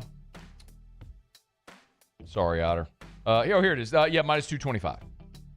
Okay, I would split that up, Mac, in the puck line and the money line. Okay. So, and even if you don't want to, I might hook them up, like maybe Montreal money line with the Islanders money line. So, I just like to avoid that big juice. Yeah. I got an NBA play for you tonight. All right. And I've got a future bet on the Orlando Magic to win the Southeast Division. They're in first place. Problem is they're under 500. This is a garbage division, and so they're playing Golden State. Golden State. Jimmy Butler's been over there. It's kind of been, man. They have quietly been pouring it on. They've won 4 in a row. The last 3 wins are by 28, 24, and 24 points. The first was by 7 at the Rockets, which are really good this year as well. So, man, Orlando, 2 teams going in opposite directions right now. I'll lay the -4.5 with Golden State tonight at Orlando. Got it. Golden State looking to 4.5 right now. All right, Del Mar every July, and when we go to Torrey Pines, right across the street in La Jolla, is University of California, San Diego. There are 364 Division I basketball teams. The number one spread team in the country at 21-6 is the Tritons of University of California at San Diego. Let's go. But the problem is they have been betting them and betting them and betting them. They keep pushing them up. Now they have a quality opponent on the road tonight. It's up to 6.5, buy it to 7. We're going to take Cal State Northridge against the number one covering team in the country with that inflated line. 1 minute remaining. All right. I'm looking at I want to make sure I have it right here. My bad. All the way at the bottom. All the way at the bottom. Yep, I got it. I think it's 5.5 is what they're showing right now. God dog it. Oh, it's back to 5.5. Sorry, fat fingers. Yes, 5.5. UC San Diego 5.5. Wait on it. 9 o'clock tip our time. Wait, Okay. that thing will go up. Okay. And then a team we've heard of tonight playing Michigan. We'll take Michigan -9. Michigan tonight -9 against. Well, it's actually 10.5 right now. Shoot, so maybe shop around. Oh, gosh, geez. Yeah, that's getting to be pretty high against Rutgers. So anyway. All right, Otter. Tomorrow at Rufino's. Rufino's tomorrow. Y'all check them out. Jimmy and Charlie live at lunch. Thank you, Otter. Have a good night. Muse Pauly, thanks. We'll see you tomorrow at 3. AFR. Breck teamed up to reimagine your parks, and you imagined big. With your help, we went to work, creating 12 beautiful community parks across the parish. A family-sized water park, miles and miles of trails, and parks just for your dogs. There are more places to splash, to explore, to run wild, and even soar. You imagined, we delivered. Gold. Breck, your #1 park system in the nation. At Bayou Automotive, we believe in a sales process that puts you first. We want you to experience an easy purchase with clear pricing and great service. Let Bayou Ford and Bayou Chrysler Dodge Jeep Ram be your trusted partners in finding your perfect vehicle. The crew at Bayou Automotive is going to do right by you. Gulf Coast Office Products is a nationally recognized Savin office equipment dealer based right here in Louisiana. Over 100 employees strong, Gulf Coast has the boots on the ground to support all vertical markets from education, engineering, legal, and finance. With the latest in office technology, from desktop to production segment units, Gulf Coast and Savin have the perfect fit for you. Call 225-756-2644. That's 756-2644 for Gulf Coast Office Products.